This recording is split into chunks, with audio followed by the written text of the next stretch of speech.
क्या बताए थे कि एक रस्सी के द्वारा हम जो है ना इस कोहेरेंट को समझाने का हम प्रयास किए थे। हम बताए थे लास्ट टॉपिक में सुपरपोजिशन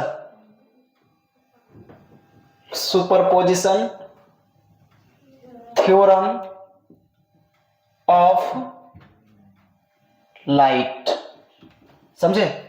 ये लाइट का सुपरपोजिशन थ्योरम के बारे में बताए थे। तो देखिए लाइट का सुपरपोजिशन थ्योरम क्या होता है, उसमें क्या बताए थे कि जैसे लाइट मतलब प्रकाश भी एक क्या है, तरंग है। प्रकाश क्या है, एक तरंग है। तो जब प्रकाश एक तरंग है तो इसका कुछ ना कुछ तरंग दैर्घ्य भी होगा, है ना। तो देखिए एक बल्ब इधर से जला दिए और दूसरा बल्ब इधर से जला दिए, है ना। तो ये जो प्रकाश, ये जो तरंग निकला और इससे जो तरंग निकला, दोनों बताइए किसी ना किसी बिंदु पर मिलेगा कि नहीं, बताइए। दोनों किसी ना किसी बिंदु पर मिलेगा। ये जो निकला और ये जो निकला दोनों किसी ना किसी बिंदु पर मिलेगा। तो ये जो मिलता है ना, इसी को क्या बोला जाता है, सुपरपोजिशन थ्योरम ऑफ लाइट। तो मिलने का एक तरीका होता है, क्योंकि देखिए यहाँ पे क्या बताए थे, इस तरंग का भी कुछ ना कुछ एम्पलीट्यूड होगा। तरंग का क्या होता है, एम्पलीट्यूड होता है। अब ये तरंग का एम्पलीट्यूड क्या होता है, मैक्सिमम अधिकतम विस्थापन। क्या होता है, अधिकतम विस्थापन। अधिकतम विस्थापन कहने का मतलब है, देखिए ऐसे समझिए आप, रस्सी के द्वारा, किसके द्वारा, आप एक रस्सी के द्वारा समझ सकते हैं। देखिए ऐसे, ये तरंग का हम जो है ना ग्राफ नहीं बता रहे, ये तरंग का ग्राफ नहीं बता रहे, ठीक है ना। ये रस्सी है, तो देखिए रस्सी तो छोटे छोटे कण से मिलकर बना होगा, है ना। रस्सी छोटे छोटे कण से मिलकर बना होगा। तो देखिए ये रस्सी में देखिए ये एक लाइन है, क्या है, एक लाइन है। तो इस लाइन से रस्सी में इस कण का कुछ ना कुछ विस्थापन हो रहा है, इस कण का भी कुछ ना कुछ विस्थापन हो रहा है, इस कण का भी कुछ ना कुछ विस्थापन हो रहा है और इस कण का भी कुछ ना कुछ विस्थापन हो रहा है। तो रस्सी के कण का कुछ ना कुछ विस्थापन हो रहा है। आप देख रहे होंगे कि रस्सी के इस कण का सबसे ज्यादा विस्थापन हो रहा है। तो रस्सी के इस कण का सबसे ज्यादा विस्थापन हो रहा है। तो इसी विस्थापन को क्या बोला जाता है, एम्पलीट्यूड बोला जाता है।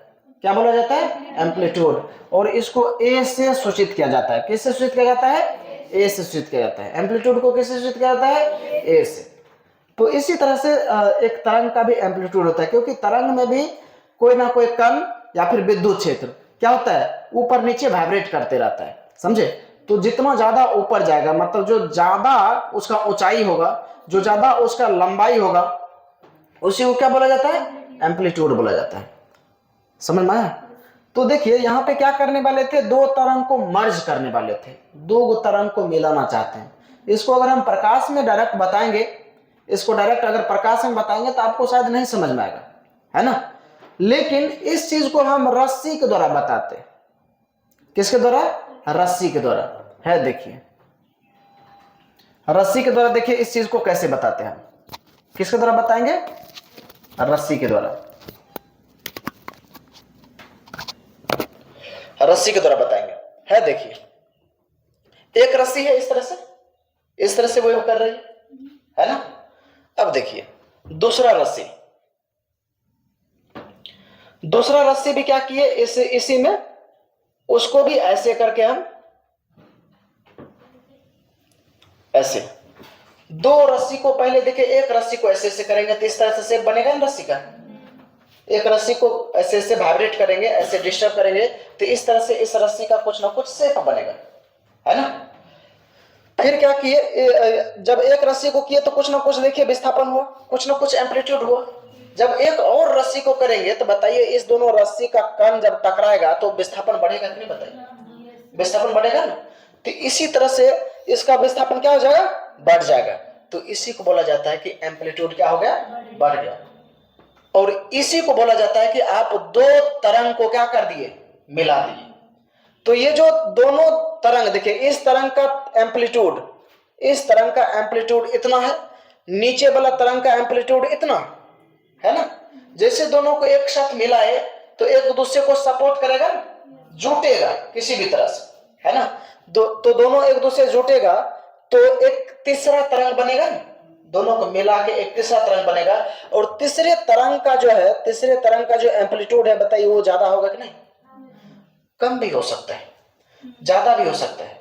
तो मतलब क्या कर रहे हैं इसको, इस देखिए इस तरंग के एम्पलीट्यूड को ए बोले, A1, और देखिए ऊपर वाले तरंग के एम्पलीट्यूड को अगर हम A2 बोले तो तीसरे तरंग जो आएगा ना, तीसरा तरंग जोड़ने के बाद जो तीसरा नया तरंग आएगा वो तरंग क्या हो जाता है, उसको ए बोलते हैं। तो ये तीसरा तरंग का जो एम्पलीट्यूड होगा वो पहले तरंग के एम्पलीट्यूड और दूसरे तरंग के एम्पलीट्यूड के जोड़ के बराबर होता है। और ये जोड़ कैसा जोड़ होता है? सदिश जोड़ होता है, समझे?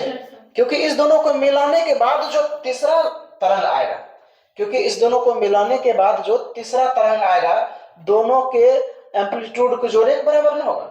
हाँ, क्योंकि ये भी उधर जा रहा था, ये भी उधर जा रहा था, धक्का दिया तो बताइए एम्पलीट्यूड बढ़ गया, है ना? समझे? दोनों के सदिश जोड़ के बराबर होता है। एक और कंडीशन आपको हम दिखाते हैं, एक और कंडीशन दिखाते हैं। देखिए ये रस्सी है, तरंग नहीं बना रहे, रस्सी बना रहे।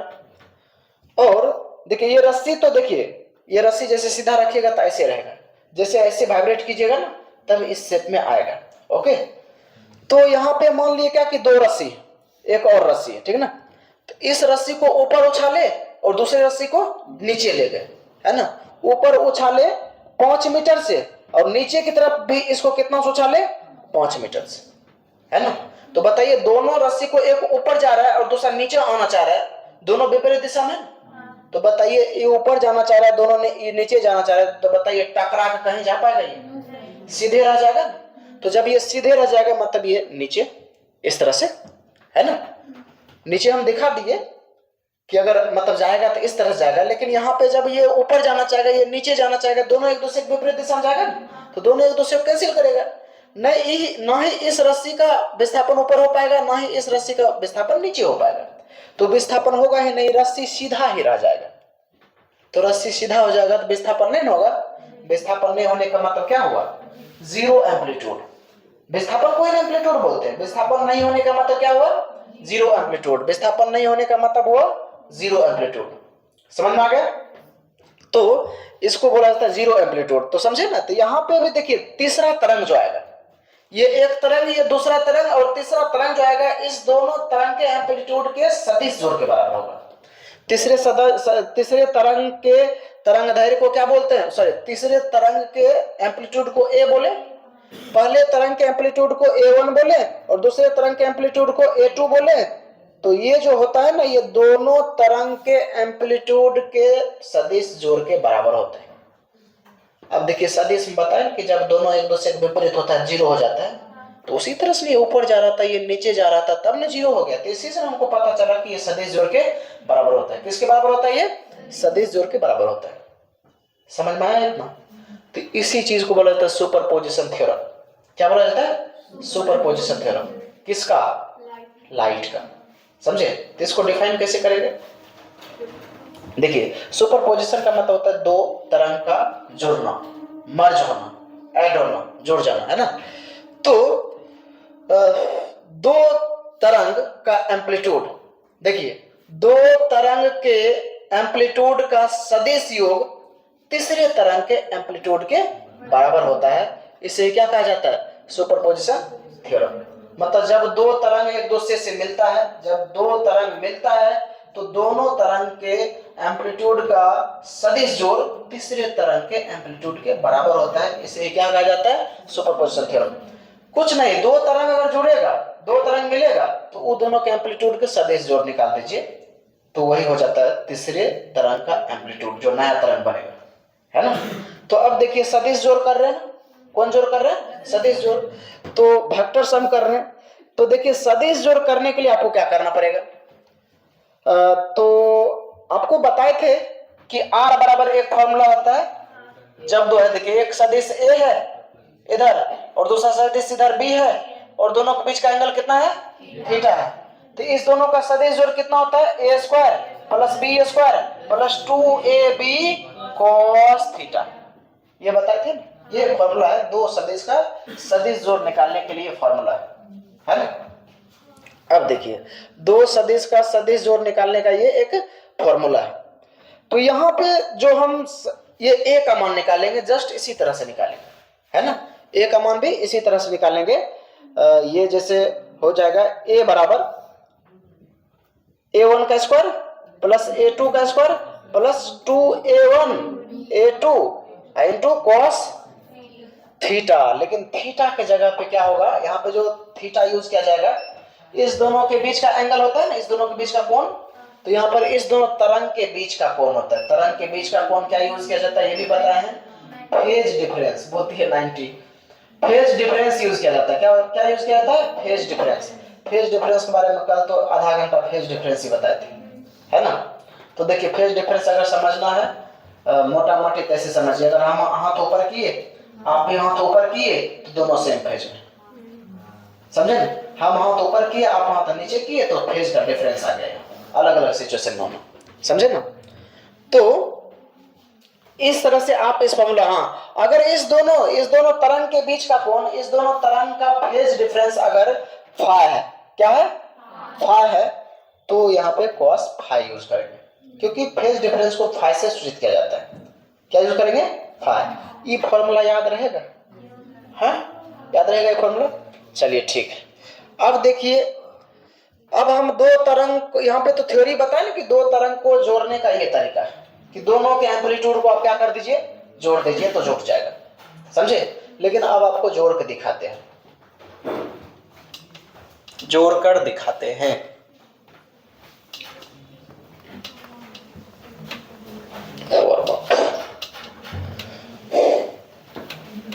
देखिए देखिए होता क्या है, सुन, यहां पर एक लाइट का सोर्स है, मतलब प्रकाश का स्रोत एक है, इसको क्या बोल दिए, यहां पे प्रकाश का स्रोत है, इसको क्या बोल दिए, S1। यहां पर दूसरा प्रकाश का स्रोत है, क्या बोल दिए, S2। ये प्रकाश का स्रोत S1, ये प्रकाश का स्रोत तो S2, समझे। अब देखिए, ये इससे भी प्रकाश निकलेगा और इससे भी प्रकाश निकलेगा, दो प्रकाश निकलेगा, तब ना दोनों तरंग को हम मर्ज करेंगे, एक साथ करेंगे, है ना। इससे भी प्रकाश निकल रहा है और इससे भी प्रकाश निकल रहा है। तो देखिए, जब इससे भी प्रकाश निकलेगा और इससे भी प्रकाश निकलेगा, तो किसी न किसी बिंदु पे बताइए मर्ज होगा, तो वही का हम बात करना चाहते हैं। और देखिए, इस तरंग का भी कुछ ना कुछ एम्पलीट्यूड होगा, इस तरंग का भी कुछ ना कुछ एम्पलीट्यूड होगा। इस तरंग का एम्पलीट्यूड जो है उसको A1 बोल दिए, इसके एम्पलीट्यूड को क्या बोल दिए, A2। इसका जो एम्पलीट्यूड है A1 बोल दिए, इसका जो एम्पलीट्यूड है क्या बोल दिए, A2 बोल दिए, ठीक है। तो दोनों तरंग यहाँ पे इस बिंदु पे मिल रहा है, तो मिलने के बाद जो एक नया तरंग बनेगा, वो उसका एम्पलीट्यूड क्या होगा, A। नया तरंग जो बनेगा वो A होगा, तो उसका एम्पलीट्यूड क्या होगा, A1 square plus A2 square plus 2A1 A2 cos phi, इस दोनों के बीच का कोण, समझे ना। ये होता है, ये फॉर्मूला है निकालने का। अब देखिए, आपको बताया ना कि अगर इस तरंग का एम्पलीट्यूड अगर इस दिशा में है और नीचे वाले का एम्पलीट्यूड भी उसी दिशा में है, तो दोनों एक दिशा में होगा, दोनों एक दूसरे को क्या करेगा, सपोर्ट करेगा। एक दिशा के लिए कैंसिल नहीं होता, दोनों एक दिशा में होगा, दोनों सपोर्ट करेगा। तो ये तीसरा, देखिए, इसका एम्पलीट्यूड भी ऊपर, इसका एम्पलीट्यूड भी ऊपर, और दूसरे तरंग का भी एम्पलीट्यूड ऊपर, तो दोनों एक दूसरे को क्या करेगा, सपोर्ट करेगा, है ना। दोनों जब एक दिशा में होगा तो ये क्या होगा, जुट जाएगा। जुटेगा तो तीसरा तरंग जो बनेगा, ये दोनों से ज्यादा होगा कि नहीं, बताइए, दोनों से ज्यादा होगा, समझे ना। दूसरा बात ये समझिए कि अगर एक तरंग का एम्पलीट्यूड ऊपर है, अगर एक तरंग का एम्पलीट्यूड ऊपर है, दूसरे तरंग का एम्पलीट्यूड नीचे है, मतलब दोनों विपरीत दिशा में, तो ये दोनों एक दूसरे को क्या करेगा, ये दोनों को जोड़ने के बाद जो तीसरा तरंग आएगा, उसका एम्पलीट्यूड क्या आने वाला है, 0 आएगा। या अगर बराबर होगा तो 0 आएगा, और अगर ये 10 हुआ, ये 2 हुआ, तो कुछ ना कुछ कम आएगा, समझे बात को। तो ये कॉन्सेप्ट है। देखिए, एम्पलीट्यूड अगर सेम दिशा में हो, एम्पलीट्यूड अगर सेम दिशा में हो तो क्या हो जाएगा, मैक्सिमम हो जाएगा तीसरा तरंग, और एम्पलीट्यूड अगर विपरीत दिशा में हो तो क्या हो जाएगा, ये मिनिमम हो जाएगा। अगर विपरीत दिशा में बराबर हो तब क्या हो जाएगा, कैंसिल कर देंगे दूसरे को। तो ये बात समझ में आ गया, है ना। तो देखिए, कब मैक्सिमम होगा कब मिनिमम होगा, ये हम बता दिए। जब सेम दिशा में तो क्या होगा, मैक्सिमम। और सेम दिशा का मतलब क्या है, फाई बराबर क्या, 0। सेम दिशा के लिए थीटा का मान क्या होता है, फाई का मान क्या होता है, 0 होता है। विपरीत दिशा के लिए क्या होता है, विपरीत दिशा के लिए फाई का मान क्या होता है, 180 होता है। सेम दिशा के लिए मैक्सिमम होता है, विपरीत दिशा के लिए क्या होता है, 180। सेम दिशा के लिए मैक्सिमम, विपरीत दिशा के लिए 180 होता है। ठीक है, इतना बात आप याद रखना सिर्फ। अब देखिए, हम एक चीज और बताए थे, जिस तरंग का एम्पलीट्यूड जितना ज्यादा होगा उसका इंटेंसिटी उतना ज्यादा होता है। ये भी बताए थे ना, जिस तरंग का एम्पलीट्यूड जितना ज्यादा होगा उसका इंटेंसिटी उतना ज्यादा होगा। मान लिए कि एक बल्ब है, ठीक ना, इससे जो तरंग उत्पन्न हो रहा है इसका एम्पलीट्यूड है देखिए इतना, ठीक ना। दूसरा बल्ब बी है, इससे जो तरंग उत्पन्न हो रहा है इसका एम्पलीट्यूड है देखिए इतना, तो इसका एम्पलीट्यूड ज्यादा है, इसका एम्पलीट्यूड कम है, तो इसका मतलब इसका तीव्रता ज्यादा होगा, इसमें ज्यादा प्रकाश उत्पन्न होगा और इसमें कम होगा। तो इससे क्या पता चला, तीव्रता को किससे सूचित किया जाता है, आई से। तीव्रता को आई से सूचित किया जाता है। तो प्रकाश का तीव्रता जो है वो एम्पलीट्यूड के क्या है, समानुपाती है, एम्पलीट्यूड के नहीं, एम्पलीट्यूड के स्क्वायर के समानुपाती है। अब सिर्फ आपको इतना समझ में आना चाहिए कि अगर तरंग का एम्पलीट्यूड बढ़ेगा तो उसका तीव्रता क्या होगा, बढ़ेगा। तरंग का अगर एम्पलीट्यूड बढ़ेगा तो तीव्रता क्या होगा, बढ़ेगा। एम्पलीट्यूड बढ़ेगा तो तीव्रता क्या होगा, बढ़ेगा। समझ में आ गया। अब देखिए एम्पलीट्यूड कब कितना होगा, दो तरंग को मिलाने के बाद एम्पलीट्यूड कब कितना होगा, वो कौन फॉर्मूला बताएगा, है देखिए ये वाला फॉर्मूला बताएगा। दो तरंग को जोड़ने से एम्पलीट्यूड कब कितना होगा, दो तरंग के जोड़ने से एम्पलीट्यूड कब कितना होगा, ये फॉर्मूला आपको बताएगा। अब देखिए, अब तो प्योर मैथमेटिक्स मानना पड़ेगा। देखो इस फॉर्मूला को मैं ऊपर लिखता हूं, ए बराबर a1 square plus a2 square plus 2a1 a2 cos phi. ये है एम्पलीट्यूड का फॉर्मूला। क्या है, एम्पलीट्यूड का। अब देखिए हम सोचते हैं कि एम्पलीट्यूड दो तरंग के मिलने से एम्पलीट्यूड कब मैक्सिमम, क्योंकि हम चाहते हैं ये निकालना कि तरंग किस तरंग का तीव्रता ज्यादा होगा। तो तीव्रता कितना होगा नहीं होगा उसके लिए आपको निकालना पड़ेगा कि उसका एम्पलीट्यूड कितना है, नहीं है ना। तो यहाँ पे हम तीव्रता का बात करना चाहते हैं, तो पहले एम्पलीट्यूड को आपको जो है ना सही से कैलकुलेट करना पड़ेगा कि कब एम्पलीट्यूड मैक्सिमम होगा, कब एम्पलीट्यूड मिनिमम होगा, वो पता करना पड़ेगा। देखिए ये cos फाई को देख रहे हैं, cos फाई का मान अगर मैक्सिमम हो जाए ना, जिस दिन जब cos फाई का मान मैक्सिमम हो जाएगा तो उस समय इस सब का वैल्यू क्या हो जाएगा, मतलब इसका वैल्यू क्या हो जाएगा, मैक्सिमम, है ना। क्योंकि ये इसका मान कितना होगा ये cos फाई पर डिपेंड करता है ना। cos फाई अगर मैक्सिमम होगा तो ये क्या हो जाएगा, मैक्सिमम। अच्छा बताइए फाई क्या है, फेज डिफरेंस। दो तरंग को जो जोड़ रहे हैं दोनों तरंग में फेज का डिफरेंस क्या है, वो है फाई, है ना। दो तरंग के बीच का जो फेज का जो डिफरेंस है वो कितना है, वो है फाई, है ना। अब देखिए ये मैक्सिमम, अच्छा cos का मान मैक्सिमम कितना होता है, cos का मान मैक्सिमम कितना होता है, 1 होता है। नहीं, वैल्यू हम पूछ रहे हैं कितने डिग्री पे, ये नहीं पूछ रहे हैं हमको, सिर्फ बताइए cos का। देखिए अब तो इसके बाद तो मैथमेटिक्स ही आएगा, पीछे तो नहीं पढ़िएगा, दिक्कत होगा, समझे। अच्छा हम है ना रिकैप करा देंगे, टेंशन मत लीजिए, सिर्फ आप क्लास आइए। हाँ मैं फिर गया किस बात की, है ना। लगता है ये लोग इसी समय जो है ना पढ़ते रो जाएंगे, 2-3 दिन और पढ़िए। देखिए क्यों बाबू समझ में आता है, ओ बाबू पढ़ना शुरू कीजिए। देखिए मेरे प्यारे बच्चों, ऑनेस्टली अगर बोला जाए, ऑनेस्टली अगर बोला जाए, ये वेब ऑप्टिक्स है ना, अच्छा को तंग करके रख देता है ना। और ये वेब ऑप्टिक्स में मैथमेटिक्स भी अच्छा खासा यूज होता है, भले इंटीग्रेशन नहीं यूज हो, लेकिन इसमें लॉजिक जो यूज होता है इतने एलिमेंट्री लेवल का लॉजिक यूज होता है कि आप थोड़ा उसको समझने के लिए मतलब सिर्फ बिना कलम का बैठना पड़ेगा, सोचना पड़ेगा, है ना। लेकिन हमें तो फिर हम किस बात की, है ना। तो आप सिर्फ देखिए तुरंत आपको समझ में आएगा, कोई दिक्कत होने वाला है ही नहीं। तो देखिए cos का वैल्यू मैक्सिमम, अब किसी बच्चा को cos का वैल्यू कब मैक्सिमम होगा कब मिनिमम होगा, प्योर मैथमेटिक्स से ट्रिग्नोमेट्री इन्हें पता होगा तो डायरेक्ट हल समझा के निकल जाएगा, कितना बढ़िया पढ़ा देंगे। तो फिर वही जो है ना बाहर में जाके गोनर गोनर के लगे कि मास्टर पढ़ गया नहीं लो भाई, है ना। तो देखिए cos का वैल्यू मैक्सिमम होता है कितना पता है, 1 होता है मैक्सिमम, और cos का वैल्यू मिनिमम क्या होता है, -1। देखिए हमारे साक्षात एग्जांपल समझे बात को, हाँ। तो एक मैक्सिमम होता है और -1 मिनिमम होता है, माफ कीजिएगा लक्ष्मी एवं देवी। देखिए तो यहाँ पे देखिए एक पे मैक्सिमम होता है। हम क्या करना चाहते हैं, देखिए आपको बता दें, दो तरंग के मिलने पर एम्पलीट्यूड तीसरे तरंग का मैक्सिमम भी हो सकता है कभी, और कभी क्या हो सकता है मिनिमम भी हो सकता है। तो मैक्सिमम कब होगा, जब cos का वैल्यू 1 हो, cos का वैल्यू 1 हो तब मैक्सिमम होगा।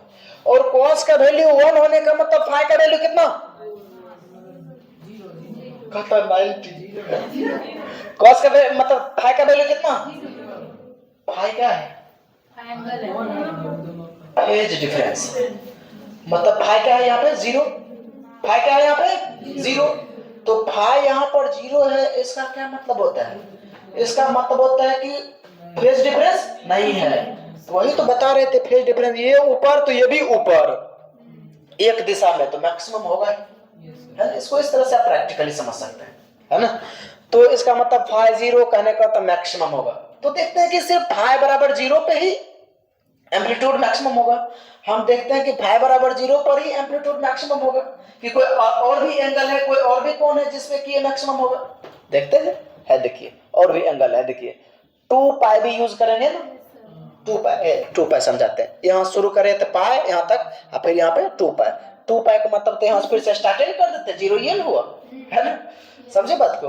2 पाई पे भी मैक्सिमम होगा, 4 पाई पे भी है, देखिए सम संख्या लेते जाइए, इवन नंबर, है ना। और 6 पाई पे भी। अब बताइए हमें 1 लाख तक हम लेते जाएंगे, मतलब क्या ये नंबर को ऐसे लेते जाएगा, नहीं ना। तो हम एक जनरलाइज फॉर्म प्रोड्यूस करते हैं कि एक ऐसा वैल्यू बोलेंगे जिसमें कि सब आ जाएगा। है देखिए ऐसा क्या वैल्यू है देखिए 2n पाई बोल दीजिए, सबको लाख दिखा देते हैं आपको। जहां पे n क्या है, n एक इंटीजर है, उसका वैल्यू 0 0 1 2 3 इस तरह से होगा, है ना। ये एक ऐसा नंबर है जो कि सभी फाई को, मतलब फाई के किसी भी वैल्यू को रिप्रेजेंट कर सकता है देखिए n की जगह पर देखिए 2n पाई है ना, n की जगह पे आप जो है ना, n की जगह पे 0 रख के देखिए क्या हो जाएगा, 2 इंटू 0 इंटू पाई क्या हो जाएगा, आ गया 0 डिग्री, है ना। अब देखिए n की जगह पे जो है ना क्या रखिए, 1 रख के देखिए, तो 2 इंटू 1 इंटू पाई कितना हो गया, 2 पाई आ गया दूसरा। उसी तरह से आप 3 रख के देखिए, कितना, 3 दूना 6 पाई, इस तरह से आता है कि नहीं बताइए। तो ये 2n पाई एक ऐसा वैल्यू है, ये सबको एक साथ बताना हो तो आप 2n पाई बताएंगे, है ना। तो कहने का मतलब ये है कि दो तरंग दैर्घ्य के मिलने से जो तीसरे तरंग दैर्घ्य का जो एम्पलीट्यूड आता है वो मैक्सिमम तब होगा जब दोनों के बीच का फाई डिफरेंस क्या हो, 0 हो, 2 पाई हो, पता नहीं बोलेंगे 2n पाई हो, डायरेक्ट बोलेंगे। ये बात समझ में आया, डायरेक्टिव ऑब्जेक्टिव पूछा जाता है, समझ में आया, हाँ चलो ठीक, ये तो समझ लिए। अब देखो देख इतना समझने में किसी को कोई प्रॉब्लम नहीं ना, ठीक है। अब देखिए ये तो फाई आ गया। आपको एक चीज कल हम बहुत कुछ बता दिए थे, है ना, कल हम बहुत कुछ बता दिए थे और आप बहुत कुछ नहीं समझे थे ना। हाँ ये बात सही बोल दे क्या, अच्छा देखिए उसमें कितना ये सर काहे नहीं समझे थे, क्योंकि हम समझाए नहीं थे ठीक से। हाँ ठीक है, बहुत बढ़िया। कल देखिए नो गाय भैंस को बांधने वाला रस्सी से हम समझा रहे थे, बताइए, जबकि फिजिक्स का ये दिन आ गया कि गाय भैंस का रस्सी खोल कर समझाना पड़ता है, बताइए, है ना। डायरेक्ट जैसे स्टैंडर्ड मेथड समझाया जाता है तो ओकराम की होता है, ओकराम तो एको नामों ने पता चलता है ना। तो हम रस्सी से समझाते कहे लेकिन हम टकरे लो तो ऊपर मैक्सिमम हो गया, टकरा के नीचे आया तो मिनिमम हो गया, मतलब नीचे मैक्सिमम हो गया। तो आप उसको देखेंगे, उसको सोचेंगे ना, तब आपको कुछ समझ में आएगा, समझे? नहीं तो तब समझ में नहीं आएगा। तो रटा देंगे, वो प्रो ऑप्शन है। सब कैप्सूल है यहाँ पे, समझे? सब कैप्सूल यहाँ पे अवेलेबल है, समझली? पेट ठीक होने वाला, दिमाग ठीक होने वाला, रोशनी बढ़ने वाला, सब दवा यहाँ पे देखिए। तो देखो, तो हम बता रहे हैं, हम एक चीज बताए थे आपको, बहुत अच्छे से पता होगा, ऐसा कॉन्फिडेंस में बता रहे हैं, बहुत अच्छे से पता होगा। कॉन्फिडेंस भी देखिए कितना है आप लोग के ऊपर, लेकिन आप लोग पढ़ते नहीं जल्दी। हाँ, लेकिन ये बात तो है कि पढ़ दीजिएगा जिस दिन, तो उस दिन सब एग्जाम जो है ना बंद हो जाएगा। सब एग्जाम में बंद करवा देगा, बोले नहीं बाबू खोल लाता है, अब एग्जाम नहीं लेंगे। अगर एग्जाम क्यों लेंगे, डायरेक्ट ऐसे करके बोलेंगे आइए ज्वाइनिंग लेटर डायरेक्ट दे देंगे। ज्यादा फेंक दिए क्या? अच्छा ठीक है। देखिए ये प्रकाश का एक स्रोत है, एक बॉल है, लुचलुचिया बॉल नहीं होता है, कौन बॉल है? लुचमी बॉल। ठीक है, अब बताइए बच्चा क्या ना समझ में थे, कहे लुचमी बॉल तो बच्चा फील करने लगता है कैसे कि खता लगने लगा। गजब का बात है, ना समझ पाता है। देखिए ये S2 है, ये एक बल्ब है, और ये क्या है? दूसरा बल्ब। ये S1 है और ये S2। ठीक, ओके। तो देखिए यहाँ पे जो है ना, देखिए ये प्रकाश जो है इस पॉइंट पे मिला, बिंदु A, ये प्रकाश इस बिंदु पे भी मिलेगा, और ये प्रकाश इस बिंदु पे भी मिलेगा, हर जगह मिलेगा कि नहीं बताइए, इससे निकलने वाला प्रकाश। तो देखिए इस बिंदु पे मिलेगा, तो हो सकता है कि इस बिंदु पे मिलने के बाद एम्पलीट्यूड क्या हो? मैक्सिमम। इस बिंदु पे मिला तो हो सकता है कि क्या हो? मिनिमम। इस पे मिला तो हो सकता है कि मैक्सिमम। जबकि देखिए प्रकाश का स्रोत तो सेम ही है, वही दोनों, उसी दोनों प्रकाश के स्रोत में यहाँ पे क्या हो जाता है? मैक्सिमम हो जाता है। उसी दोनों में यहाँ क्या हो जाता है? मिनिमम हो जाता है, फिर यहाँ पे मैक्सिमम हो जाता है। तो इसका क्या मतलब समझे? इसका मतलब ये समझे कि ये एम्पलीट्यूड दो, मतलब एक ही तरह के प्रकाश स्रोत से, एक ही तरह के प्रकाश स्रोत से निकलने वाले तरंग को जब हम जोड़ते हैं, जब जोड़ते हैं, मिलाते हैं, मर्ज करते हैं, तो अलग अलग बिंदु पर एम्पलीट्यूड का मान क्या हो जाता है? अलग अलग हो जाता है। तो वो किस चीज पर डिपेंड करता है? वो बिंदु के स्थिति पर डिपेंड करता है कि बिंदु कहां पर है। अलग अलग बिंदु पे कहीं पे ज्यादा हो जाएगा, कहीं पे कम हो जाएगा, कहीं पे ज्यादा हो जाएगा, कहीं पे कम हो जाएगा, ये बात है ना। तो देखिए एक चीज ऐसे बताए थे हम, है देखिए ये जो है ना, ये मान लिए एम्पलीट्यूड क्या हो गया? एम्पलीट्यूड मान लिए क्या?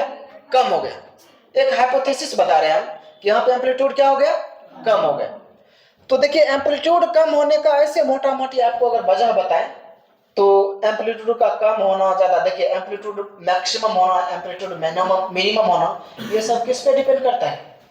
ये सब किस बात पर निर्भर करता है? ये सब इस बात पर निर्भर करता है कि दोनों के बीच का फेज डिफरेंस क्या है। फेज डिफरेंस का मतलब ऐसे भी समझ सकते हैं, पाथ डिफरेंस, रास्ता का अंतर, रास्ता कितना बड़ा कितना छोटा है देखिए यहाँ पे देखिए रास्ता का अंतर क्या है देखिए ई वाला रास्ता इतना बड़ा है ना, हा? इस रास्ता की लंबाई को बोल देते हैं डेल एक्स। है देखिए यहां से लेके यहां तक का जो लंबाई है ना, इसको क्या बोल दिए? Del x. क्या बोलते हैं इसको? Del x. तो रास्ता का लंबाई इतना है। तो देखिए इस दोनों रास्ता में कितने का अंतर है? डेल एक्स का अंतर है। कितने का अंतर है? डेल एक्स का। हम एक तरफ ये बताएं कि फेज डिफरेंस है, और दूसरी तरफ ये बताएं कि पाथ डिफरेंस है, रास्ता का डिफरेंस है ना। तो दोनों एक ही बात है। ऑब्वियसली फेज डिफरेंस होगा तो रास्ता का भी डिफरेंस होगा ही, रास्ता का डिफरेंस होगा तो फेज डिफरेंस होगा ही। तो हम ये जो है ना रिलेट करना चाहते हैं कि कितना फेज डिफरेंस पे कितना रास्ता का डिफरेंस आएगा, कितना फेज डिफरेंस पे कितना का डिफरेंस आएगा, कितना फेज डिफरेंस पे कितना रास्ता का डिफरेंस आएगा, ये हम कैलकुलेट करना चाहते हैं। है देखो अब आएंगे तरंग पे। एक तरंग का मतलब कल भी हम समझाए थे, आज फिर समझा देते हैं। है देखिए दोनों, एक तरंग का मतलब बोले एक सर्किल है। देखिए ऊपर का छो ना, ऊपर का कहीं रहने दीजिए, निचुल का छो ना, निचुल का कैसे कर कैसे घसका के यहाँ रख दिए, ऐसे कर घसका के यहाँ रख, काहे रो रहे हैं आप लोग? ठीक है, नहीं रोइए, अभी है समय, रोकिए। है देखिए, तो ये देखिए एक साइकिल बना ना, हाँ, इसी को बोला जाता है एक तरंग। तो यहां से लेके यहां को क्या बोलेंगे? एक तरंग। है देखिए, इस बिंदु से लेके इस बिंदु को क्या बोलेंगे? इसके बीच को क्या बोला जाएगा? एक तरंग। और एक तरंग का जो बीच का जो लंबाई होता है, जो लेंथ होता है, उसको क्या बोला जाता है? तरंगदैर्घ्य, वेव लेंथ बोला जाता है। एक तरंग का जो लंबाई होता है उसको क्या बोला जाता है? वेव लेंथ बोला जाता है। एक तरंग का जो लंबाई होता है उसको क्या बोला जाता है? वेव लेंथ बोला जाता है, मतलब तरंगदैर्घ्य बोला जाता है। ठीक है, तो इसका अच्छा तरंगदैर्घ्य को सूचित किया जाता है लैम्बडा से, समझे? अच्छा देखिए, एक तरंगदैर्घ्य, ये देखिए एक इसका एक तरंग का जो लंबाई है उसको क्या बोलते हैं? तरंगदैर्घ्य, लैम्बडा। और एक तरंग का क्या मतलब है? एक वृत्त, एक साइकिल, है ना? अच्छा, एक वृत्त के केंद्र पे देखिए, इस यहां से यहां तक जो है, ये इसी के कारण ये वृत्त बना, एक तरंग के कारण ही ये वृत्त बना। तो एक वृत्त पर कितना कोण बनता है? 360। तो 360 को क्या बोला जाता है? 2 पाई, है ना? तो 360 2 पाई। और ये 2 पाई जो कोण है, ये 2 पाई कोण है किसके लिए है? एक तरंगदैर्घ्य के लिए, एक तरंग के लिए, एक तरंगदैर्घ्य के लिए, लैम्बडा के लिए। कहने का मतलब ये कि जब तरंग एक तरंगदैर्घ्य दूरी तय करता है, जब ये तरंग लैम्बडा दूरी तय करता है, तो ये कितना कोण बनाता है? समझ में आया? ये दूरी को हम कौन से रिलेट कर दिए? दूरी को किससे रिलेट कर दिए? कौन से रिलेट कर दिए? तो हम बोल सकते हैं कि 2 पाई कोण बनाने में तरंग कितना दूर जाता है? लैम्बडा दूर। इसमें कोई दिक्कत नहीं। तो अब हम कोण को दूरी से रिलेट कर रहे हैं, कितने कोण पर कितना दूरी होगा, ये हम जानना चाहते हैं। कितने कोण पर कितना दूरी होगा, ये हम जानना चाहते हैं। देखिए यहाँ पे देखते हैं, देखिए 2 पाई पे कितना दूरी? लैम्बडा। तो इसीलिए एक पे कितना? लैम्बडा बाय 2 पाई, है ना? इसीलिए देखिए, ये फेज डिफरेंस है। क्या है ये? फेज डिफरेंस है। 2 पाई फेज डिफरेंस पे कितना तरंगदैर्घ्य, कितना दूरी? लैम्बडा। इसीलिए एक पे कितना? लैम्बडा बटे 2 पाई। इसीलिए कितना फेज डिफरेंस का बात करना, कितना फेज डिफरेंस पे? ये पूरे नहीं बोलते रहेंगे, डायरेक्ट देखिए इसको बोलिए 2n पाई। इसीलिए 2n पाई, इसीलिए 2n पाई पे कितना हो जाएगा? Lambda by 2 pi into 2n pi. ये क्या आने वाला? रास्ता का दूरी। कितने फेज डिफरेंस के लिए कितना दूरी होगा, ये एकदम याद रख लेना है। तो काटेंगे तब याद रखिएगा, ठीक है? अभी नहीं। तो कितना हो गया बताइए? पथ बोलबो करता, सब डर ले पथ दूरी क्या बोला जाता है इसको? डेल एक्स से रिप्रेजेंट करेंगे। तो कितना आ गया? एन लैम्बडा, बोले ना, एन लैम्बडा। ये बात समझ में आया? हाँ, तो ये क्या आ गया? एन लैम्बडा है। देखिए, पता हमको चला कि अधिकतम मैक्सिमम एम्पलीट्यूड के लिए फेज डिफरेंस कितना होना चाहिए? मैक्सिमम एम्पलीट्यूड के लिए फेज डिफरेंस कितना होना चाहिए? 2n लैम्बडा, सॉरी 2n पाई। और पाथ डिफरेंस, रास्ता का दूरी कितना होना चाहिए? n lambda. ये दोनों चीज आपको याद रहेगा। ये कैसे आया ये भी बता दिया, है ना? तो आपसे ऑब्जेक्टिव खटाखट बढ़ेगा, समझे? हाँ, तो फिर एग्जाम लेना बंद कर देगा बोर्ड। आप उतना नंबर लाइएगा तो बंद नहीं करेगा। तो देखिए, एम्पलीट्यूड के एम्पलीट्यूड अधिकतम कब होगा? एम्पलीट्यूड अधिकतम तब होगा जब दोनों तरंग के बीच का फेज डिफरेंस कितना हो? 2n पाई, या फिर दोनों का पाथ डिफरेंस, रास्ता का अंतर कितना हो? n lambda. ये बात समझ में आ गया? अब आते हैं हम इस पे, ठीक है?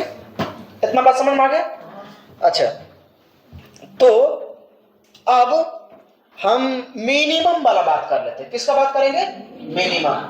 ये तो बोले कि एम्पलीट्यूड मैक्सिमम होगा। ये क्या बोले? Amplitude maximum. अच्छा, एम्पलीट्यूड में एक और बात कर लेते हैं। एम्पलीट्यूड मैक्सिमम कब होगा? जब फेज डिफरेंस इतना हो और पाथ डिफरेंस इतना हो, तभी एम्पलीट्यूड क्या हो जाएगा? दोनों वेव के मिलने से मैक्सिमम हो जाएगा, समझे? और बताइए, एम्पलीट्यूड का इंटेंसिटी से कैसा रिलेशन? स्क्वायर के समानुपाती। ऐसे समझिए कि एम्पलीट्यूड के बढ़ने से तीव्रता क्या होता है? एम्पलीट्यूड के बढ़ने से तीव्रता क्या होता है? बढ़ता है। एम्पलीट्यूड के बढ़ने से तीव्रता बढ़ता है, एम्पलीट्यूड के बढ़ने से तीव्रता बढ़ता है। ये बात समझ में आ गया? तो अब बताइए, इसका जब हम ये बोले कि एम्पलीट्यूड मैक्सिमम किस पे होगा? इस पे होगा। या फिर एम्पलीट्यूड जब मैक्सिमम होगा तो तीव्रता भी क्या होगा? मैक्सिमम। तो हम ये बोले कि ये एम्पलीट्यूड के मैक्सिमम होने के लिए शर्त है, या फिर ये बोले कि तीव्रता के मैक्सिमम होने के लिए, प्रकाश के तीव्रता के मैक्सिमम होने के लिए शर्त है? कोई अंतर है? एकदम नहीं होना चाहिए। तीव्रता के मैक्सिमम होने के लिए शर्त, सेम शर्त है कि फेज डिफरेंस कितना होना चाहिए? 2n पाई, और पाथ डिफरेंस कितना होना चाहिए? n lambda. नहीं समझे? दो प्रकाश मिला और मिल के जो तीसरा बनेगा ना, वो मैक्सिमम होने के लिए दोनों प्रकाश का फेज डिफरेंस कितना होना चाहिए? 2n लैम्डा, और पाथ डिफरेंस कितना होना चाहिए? डेल x होना चाहिए। Sorry, del x, path difference कितना होना चाहिए? n लैम्डा होना चाहिए। ये तो मैक्सिमम के लिए समझ गए? हाँ। देखिए इसका क्या मतलब होता है, इसका मतलब आप समझिए।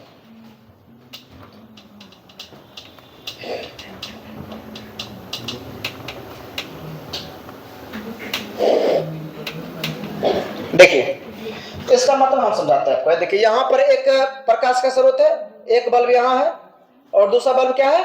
यहाँ। इस दोनों बल्ब से प्रकाश निकला, मिला, तो दोनों जुटेगा। तो दो ही चीज होगा, या तो एक तो होगा किसी बिंदु पे एम्पलीट्यूड मैक्सिमम और किसी बिंदु पे एम्पलीट्यूड मिनिमम। और बताइए, मान लिया इस पे क्या हो गया? एम्पलीट्यूड मैक्सिमम हो गया, और ये एक ऐसा बिंदु है जिसपे एम्पलीट्यूड क्या हो गया? मिनिमम। छोटका बिंदु मतलब मिनिमम। तो बताइए, एम्पलीट्यूड मैक्सिमम तो तीव्रता भी मैक्सिमम। तो यहाँ का क्या हो जाएगा? तीव्रता, प्रकाश का तीव्रता क्या हो जाएगा? बढ़ जाएगा। ये बिंदु चमकने लगेगा। क्या करने लगेगा? चमकने लगेगा। अब देखिए यहाँ का तीव्रता क्या हो गया? कम हो गया। तो ये बिंदु क्या हो गया? डार्क हो जाएगा, चमकेगा नहीं। तो कहने का मतलब समझे? देखिए दो लाइट को, जब दो सोर्स को लिए, तो किसी बिंदु पे हमको ब्राइट पॉइंट, जो बिंदु चमकने लगेगा ना, उसको क्या बोलता है? Bright point. और जहां पे नहीं चमकता है उसको क्या बोलता है? Dark. Bright spot, dark spot, bright fringe, dark fringe, है ना? तो इस तरह से ये चमकता है तो इसको क्या बोलता है? Bright spot. और ये नहीं चमकता है तो इसको क्या बोलता है? Dark spot. इस तरह से देखिए ब्राइट स्पॉट, डार्क स्पॉट बनेगा कि नहीं बताइए? और ये ब्राइट स्पॉट, डार्क स्पॉट, देखिए अच्छा, ब्राइट स्पॉट बनने के लिए तीव्रता अधिकतम होना चाहिए। तीव्रता अधिकतम होने के लिए एम्पलीट्यूड अधिकतम होना चाहिए, है ना? तीव्रता अधिकतम होना, एम्पलीट्यूड अधिकतम होना। तीव्रता और एम्पलीट्यूड अधिकतम कब होगा? जब इस दोनों का फेज डिफरेंस 2n पाई हो और पाथ डिफरेंस n लैम्डा हो। समझे? और ये देखिए ऐसे हो जाएगा ना, किसी बिंदु पे प्रकाश का तीव्रता बढ़ जाएगा, किसी बिंदु पे प्रकाश का तीव्रता घट जाएगा, किसी बिंदु पे बढ़ जाएगा, किसी बिंदु पे घट जाएगा, किसी बिंदु पे बढ़ जाएगा, किसी बिंदु पे घट जाएगा। तो प्रकाश की इसी घटना को बोला जाता है इंटरफेरेंस ऑफ लाइट। क्या बोला जाता है? प्रकाश का इंटरफेरेंस। क्या बोला जाता है? प्रकाश का इंटरफेरेंस। नहीं बोला जाता इंटरफेयर किया। हाँ ठीक है। ये क्या हो गया? देखिए उसको समझा रही है, लगता है इसको ज्यादा नॉलेज है। अच्छा कोई बात नहीं, देखिए कोई बात नहीं, कुछ चीज की तो नॉलेज है ना जी। चलिए ठीक है। तो ये समझे? सुनिए, किसी बिंदु पर देखिए क्या हुआ? प्रकाश के एम्पलीट्यूड के बढ़ने से या फिर घटने से बिंदु का तीव्रता बढ़ या घट जाता है। मतलब ब्राइट स्पॉट बन जाता है, डार्क स्पॉट बन जाता है, ब्राइट डार्क स्पॉट बनता है। प्रकाश की इसी घटना को क्या बोला जाता है? प्रकाश का इंटरफेरेंस। समझे? इस तरह का घटना जब एक्सपेरिमेंट बताएंगे इससे रिलेटेड। तो एक लाइट यहाँ, एक लाइट यहाँ पे, जब प्रकाश यहाँ पे मिलेगा तो इस बिंदु पे पूरा अंधेरा दिखेगा आपको, इस बिंदु पे पूरा चमकेगा, फिर इस बिंदु पे अंधेरा दिखेगा। इस तरह का चीज दिखेगा। इस लाइट में नहीं दिखेगा, वो पूरा उसके लिए अंधेरा होना चाहिए। ये तनी लाइट होना चाहिए उसके लिए। समझे? तो कहीं पे ब्राइट पॉइंट मिलेगा, कहीं पे डार्क पॉइंट मिलेगा। और प्रकाश की घटना को क्या बोला जाता है? प्रकाश का क्या? इंटरफेरेंस। प्रकाश का इंटरफेरेंस। समझे ना? तो देखिए प्रकाश का इंटरफेरेंस दो प्रकार का होता है। कितने प्रकार का? दो प्रकार का है। देखिए एक इंटरफेरेंस ये है और दूसरा इंटरफेरेंस ये है। तो देखिए ये ब्राइट वाला जो है ना, ये ब्राइट वाला, यहाँ पे क्या हो रहा है? प्रकाश का तीव्रता बढ़ रहा है, यहाँ पे क्या हो रहा है, प्रकाश का तीव्रता घट रहा है। तो जहां पे प्रकाश का तीव्रता बढ़ जाता है उस इंटरफेरेंस को बोला जाता है कंस्ट्रक्टिव इंटरफेरेंस। क्या बोला जाता है, कंस्ट्रक्टिव इंटरफेरेंस, है ना।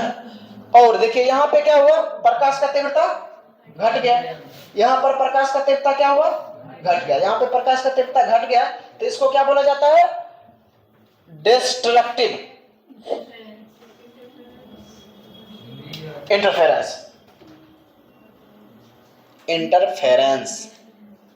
डिस्ट्रक्टिव इंटरफेरेंस मतलब कंस्ट्रक्टिव इंटरफेरेंस, डिस्ट्रक्टिव इंटरफेरेंस। अब बताइए कंस्ट्रक्टिव इंटरफेरेंस को कैसे डिफाइन करेंगे, जिस बिंदु पर प्रकाश का तीव्रता अधिकतम हो कंस्ट्रक्टिव और निम्नतम हो कम हो उसको क्या बोला जाता है, हाँ डिस्ट्रक्टिव।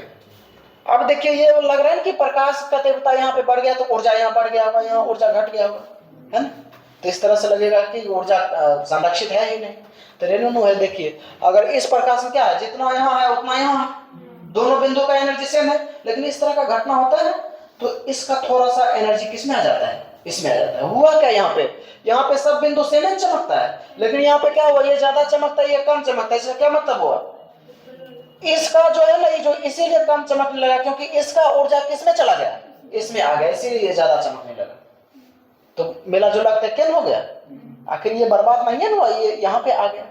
तो इसमें भी ऊर्जा संरक्षित रहता है, एनर्जी कंजर्व रहता है। ये बात समझ में आए।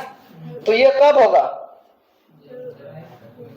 ये कंस्ट्रक्टिव ब्राइट पॉइंट कब मिलेगा, चमकीला वाला बिंदु कब मिलेगा, जब दोनों तरंग का फेज डिफरेंस 2n पाई हो और पाथ डिफरेंस n लैम्डा हो, तब ऐसा होगा।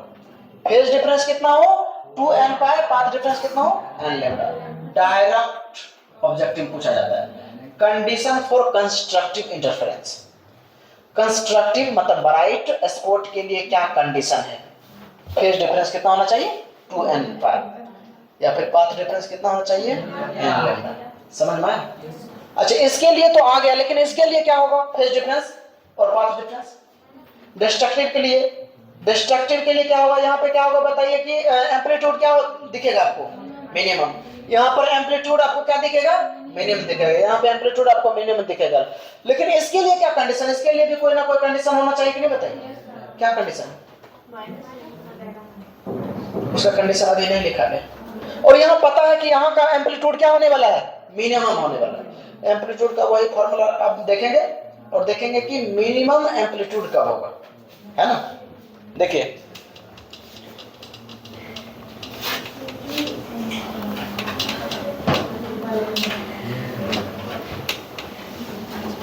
फिर भी हंस रहे लोग, देखिए सुनिए। तो कौन फॉर्मूला था, a equals to a1 square a2 square plus 2a1 a2 cos 5 phase difference. अब हम देखिए एम्पलीट्यूड अगर मैक्सिमम तो कंस्ट्रक्टिव मतलब ब्राइट पॉइंट, है ना।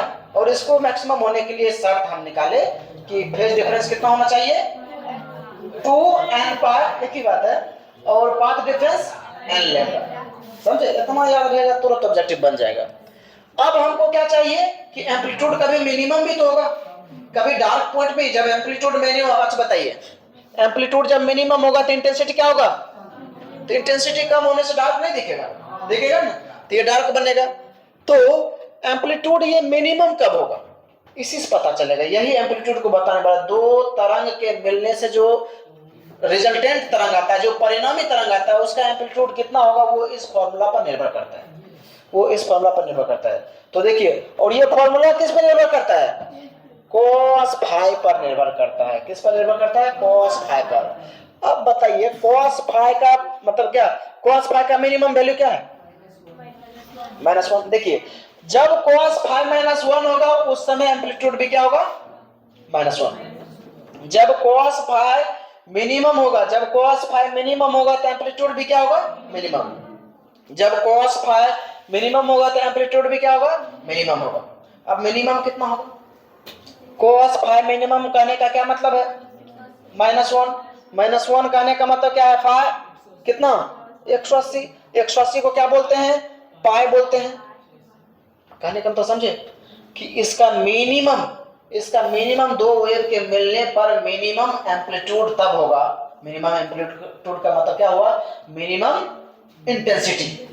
दो वेव के मिलने से मिनिमम एम्पलीट्यूड तब होगा जब दोनों वेव का फेज डिफरेंस कितना हो, पाई। अब देखते हैं सिर्फ पाई हो सकता है, नहीं 3 पाई भी। 3 पाई में भी जब आप चेक करेंगे तो वहां पे भी आपको मैक्सिमम दिखेगा, है ना, सॉरी मिनिमम दिखेगा। और 5 नहीं दिखा आपको? हमको लगा कि 5 बलर हो गए क्या। तो 5 पाई और 7 पाई। अब बताइए दोनों कितने, हमको पता चल गया कि विषम संख्या ऑड नंबर आने वाला है। तो इसका भी एक जनरलाइज फार्मूला बनना चाहिए कि नहीं, कितना ही अक्सर लेकर हम गिनते रहेंगे, है ना। है देखिए डायरेक्ट है, देखिए 2n प्लस 1 इंटू पाई। देखिए ये सबको फुलफिल कर देगा, है देखिए n की जगह पर 1 रखिए तो 2 इंटू 1 प्लस 1 इंटू पाई, तो क्या होगा 2 एकम 2। अच्छा n का मान कहां तक होगा, 0 1 2 इंटीजर पूर्णांक। n का मान पहले 0 रख लीजिए, n का मान 0 इंटू समथिंग 0, अब बचा 1 इंटू पाई क्या हो गया, आ गया। ओके अब देखिए अब 1 रखिए, 1 तो 2 एकम 2 और 2 1 3 3 पाई हो जाएगा, समझे। सब आवे छो ना, तो हम इस सब के कौन की बोलेंगे कि के बार ही बोल देंगे, ऑब्जेक्टिव के बार वाला डिफाइन किया जाता है, समझे बात को। सुन तो हम फिर से इसको कंक्लूड करते हैं। दो वेव के मिलने से एम्पलीट्यूड मिनिमम तब होगा जब उस दोनों वेव का फेज डिफरेंस 2n प्लस 1 पाई हो। ये तो फेज डिफरेंस में पता चला, अब हमको पाथ डिफरेंस भी पता करना है, आराम से पता कर लेंगे। देखिए हमको पता है कि 2 पाई में कितना पाथ डिफरेंस होता है, लैम्डा, ये बात पता है, वेव से देखे थे ना। हाँ तो बताइए एक में कितना है, लैम्डा बटे 2 पाई, इसीलिए कितना में 2n प्लस 1 पाई में, तो कितना से गुना हो जाएगा, पता है इतने से गधा मारबो करेंगे, इतना से गुना नहीं होगा इतना से। अब देख कट्टी देखिए तो कितना बचा यहाँ पे 2n प्लस 1 और लैम्डा बाय 2 को बाद में लिखते हैं, लैम्डा बाय 2, समझे। ये पाथ डिफरेंस आ गया 2n plus 1 into lambda by 2। रे नो दो तरंग के मिलने से अधिक मिनिमम, है ना, न्यूनतम मिनिमम एम्पलीट्यूड तब होगा जब फेज डिफरेंस कितना हो 2n प्लस 1 पाई हो और पाथ डिफरेंस कितना हो 2n प्लस 1 लैम्डा बाय 2। एकदम यही पूछा जाता है। अब बताइए जब एम्पलीट्यूड मिनिमम होगा तो इंटेंसिटी क्या होगा, मिनिमम। और आपको बताते हैं ना वो वाला जो बताया इंटरफेरेंस वाला, जब इंटेंसिटी मिनिमम होता है तो वो डार्क दिखता है, और डार्क जहां पे दिखता है उसी को डिस्ट्रक्टिव इंटरफेरेंस बोला जाता है। तो बताइए डिस्ट्रक्टिव इंटरफेरेंस के लिए क्या शर्त होना चाहिए। डिस्ट्रक्टिव इंटरफेरेंस के लिए शर्त यह होना चाहिए कि दोनों तरंग के बीच का फेज डिफरेंस कितना होना चाहिए 2n प्लस 1 इंटू पाई, और पाथ डिफरेंस कितना होना चाहिए 2n प्लस 1। बात बुझे, ऑब्जेक्टिव यहीं से पूछा जाता है। और सिर्फ ऑब्जेक्टिव ही नहीं, अभी 5 नंबरिया एक थ्योरी हम पढ़ाने वाले हैं, इतना पूछा जाता है, समझे। और मेरे प्यारे बच्चों हम एक बार और आपको विश्वास दिला देना चाहें कि ये जो है ना, अगर ये समझ में आया ना, ये जो पाथ डिफरेंस फेज डिफरेंस बताए, ये अगर समझ में आया तब ये आपको अभी जो 5 नंबरिया थ्योरी हम बताने वाला हूं तब वो थ्योरी आपको समझ में आएगा। तो कंस्ट्रक्टिव इंटरफेरेंस समझ में आ गया। कंस्ट्रक्टिव इंटरफेरेंस के लिए क्या शर्त होना चाहिए, दोनों का फेज डिफरेंस 2n पाई होना चाहिए, पाथ डिफरेंस n लैम्डा होना चाहिए। डिस्ट्रक्टिव इंटरफेरेंस मतलब डार्क पॉइंट, डार्क स्पॉट, उसके लिए क्या कंडीशन होना चाहिए, फेज डिफरेंस कितना होना चाहिए 2n प्लस 1 पाई होना चाहिए, पाथ डिफरेंस कितना होना चाहिए 2n प्लस 1 लैम्डा बाय 2। समझ में आया। तो यही से ऑब्जेक्टिव पूछा जाता है, और यही दो बात है जो कि अभी 5 नंबरिया थ्योरी बताएंगे तो उसमें आपको काम आने वाला है, समझे। ये इस 5 नंबरिया थ्योरी का नाम है Young's double slit experiment, Hindi में होता है, यंग साइंटिस्ट का नाम है, डबल का मतलब डबल होता है, न खेले अल्टो एप्पल टू डबल डबल, कभी कभी लग जाता था हमें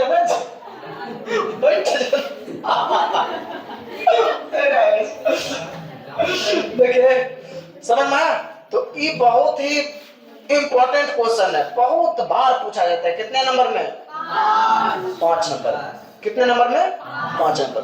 अच्छा थोड़ा सा हम रिकैप करते हैं। रिकैप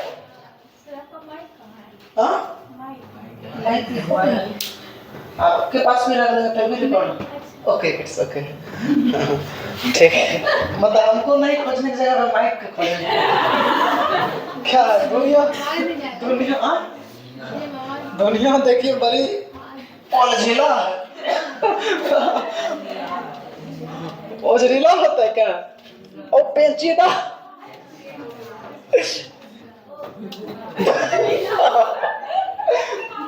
जिसको भी लग रहा है, जिस भाई एवं बंधु को लग रहा है कि दुनिया धुंधला है, इसका मतलब उसका आंख खराब हो चुका है। आप ही क्या आप आंख का ठीक करवाए, है ना? आंख पे गरम पट्टी बांधे। देखिए सुनिए, इसको रिकैप करते हैं, क्योंकि मुझे डर है कि अगर आपको कहीं डबल स्लिट एक्सपेरिमेंट समझ में नहीं आया तो क्या होगा। एक बार ध्यान दें। तो देख लो अभी तक में क्या बताया हम वो बता रहे हैं। देखिए एगो प्रकाश का स्रोत कहाँ है? S1 यहाँ। दूसरा प्रकाश का स्रोत कहाँ है? S2 यहाँ है। देख लो है, देखिए बतिया ले लो बतिया ले। एक यहाँ और दूसरा बिंदु, अलग अलग बिंदु हम सेलेक्ट कर रहे हैं, B, C। देखिए प्रकाश यहाँ आया, टकराया, तो टकराने से हो सकता है कि यहाँ पे क्या हो, इंटेंसिटी बढ़ जाए। इंटेंसिटी बढ़ जाए तो इंटेंसिटी बढ़ेगा, कैसे दिखा रहे हैं हम, ठीक है? यहाँ पे टकराया तो हो सकता है कि इंटेंसिटी घट जाए, तो घटाते हैं घट ले दिखा दिए। फिर यहाँ पे आए लाइट, तो यहाँ पे क्या हो सकता है कि इंटेंसिटी फिर बढ़ जाए, है ना? तो इंटेंसिटी जो यहाँ का बढ़ रहा है, ये तो इंटरफेरेंस। इस घटना को क्या बोलते हैं? इंटेंसिटी का कम ज्यादा होना, मतलब कहाँ ज्यादा, कभी कहीं पे ऊर्जा ज्यादा है, कहीं पे ऊर्जा कम है। इसी को बोला जाता है नॉन यूनिफॉर्म डिस्ट्रीब्यूशन। ये जो है ना, असमान बंटन हो रहा है ऊर्जा का। सुनिए देखिए ऊर्जा का असमान वितरण हो रहा है। क्या हो रहा है? ऊर्जा का, देखिए कहीं पे ज्यादा ऊर्जा है, कहीं पे ऊर्जा कम है। तो मेरे प्यारे बच्चों, प्रकाश ऊर्जा के, इस प्रकाश ऊर्जा के असमान वितरण को, इस प्रकाश ऊर्जा के असमान वितरण को क्या बोला जाता है? इंटरफेरेंस। और मेरे प्यारे बच्चों, यहाँ पे ऊर्जा कुछ ज्यादा हो गया है, तो इसको क्या बोला जाता है? इस इंटरफेरेंस को क्या बोला जाता है? Constructive interference. क्या बोला जाता है? क्या बोला जाता है? Constructive interference. और इसको क्या, इस पे क्या है? मिनिमम डिस्ट्रिक्ट ना है डीएमओ ने बोलते हैं। देखिए तो इसको बोला जाता है डिस्ट्रक्टिव इंटरफेरेंस। डिस्ट्रक्टिव इंटरफेरेंस, ये बात पूछ रहे हैं? नो कंस्ट्रक्टिव इंटरफेरेंस के लिए शर्त क्या है? कंस्ट्रक्टिव इंटरफेरेंस के लिए शर्त क्या है कि फेज डिफरेंस कितना होना चाहिए? बताओ। 2n पाई होना चाहिए फेज डिफरेंस, और पाथ डिफरेंस n लैम्डा होना चाहिए, है ना?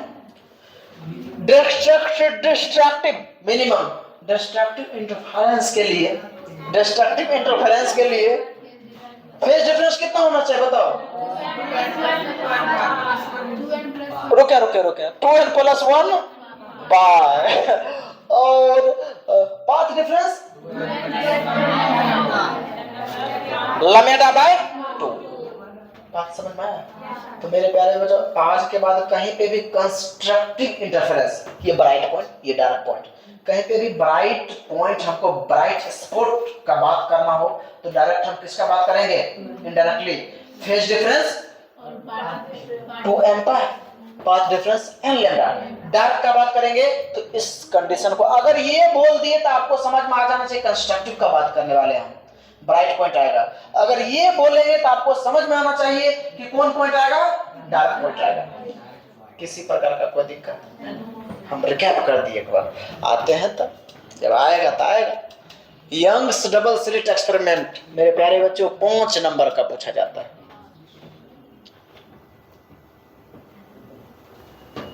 Young's double slit experiment, slit का मतलब छिद्र होता है, स्लिट एक्सपेरिमेंट। हाँ, यंग डबल स्लिट प्रयोग यंग डबल स्लिट प्रयोग, समझे ना? तो ये प्रयोग है, इस प्रयोग को आप देखें। इस प्रयोग में मेरे प्यारे बच्चों अच्छा खासा मैथमेटिक्स भी हम यूज करेंगे, मैथमेटिक्स से ज्यादा लॉजिक, क्योंकि वेव ऑप्टिक्स, समझे ना?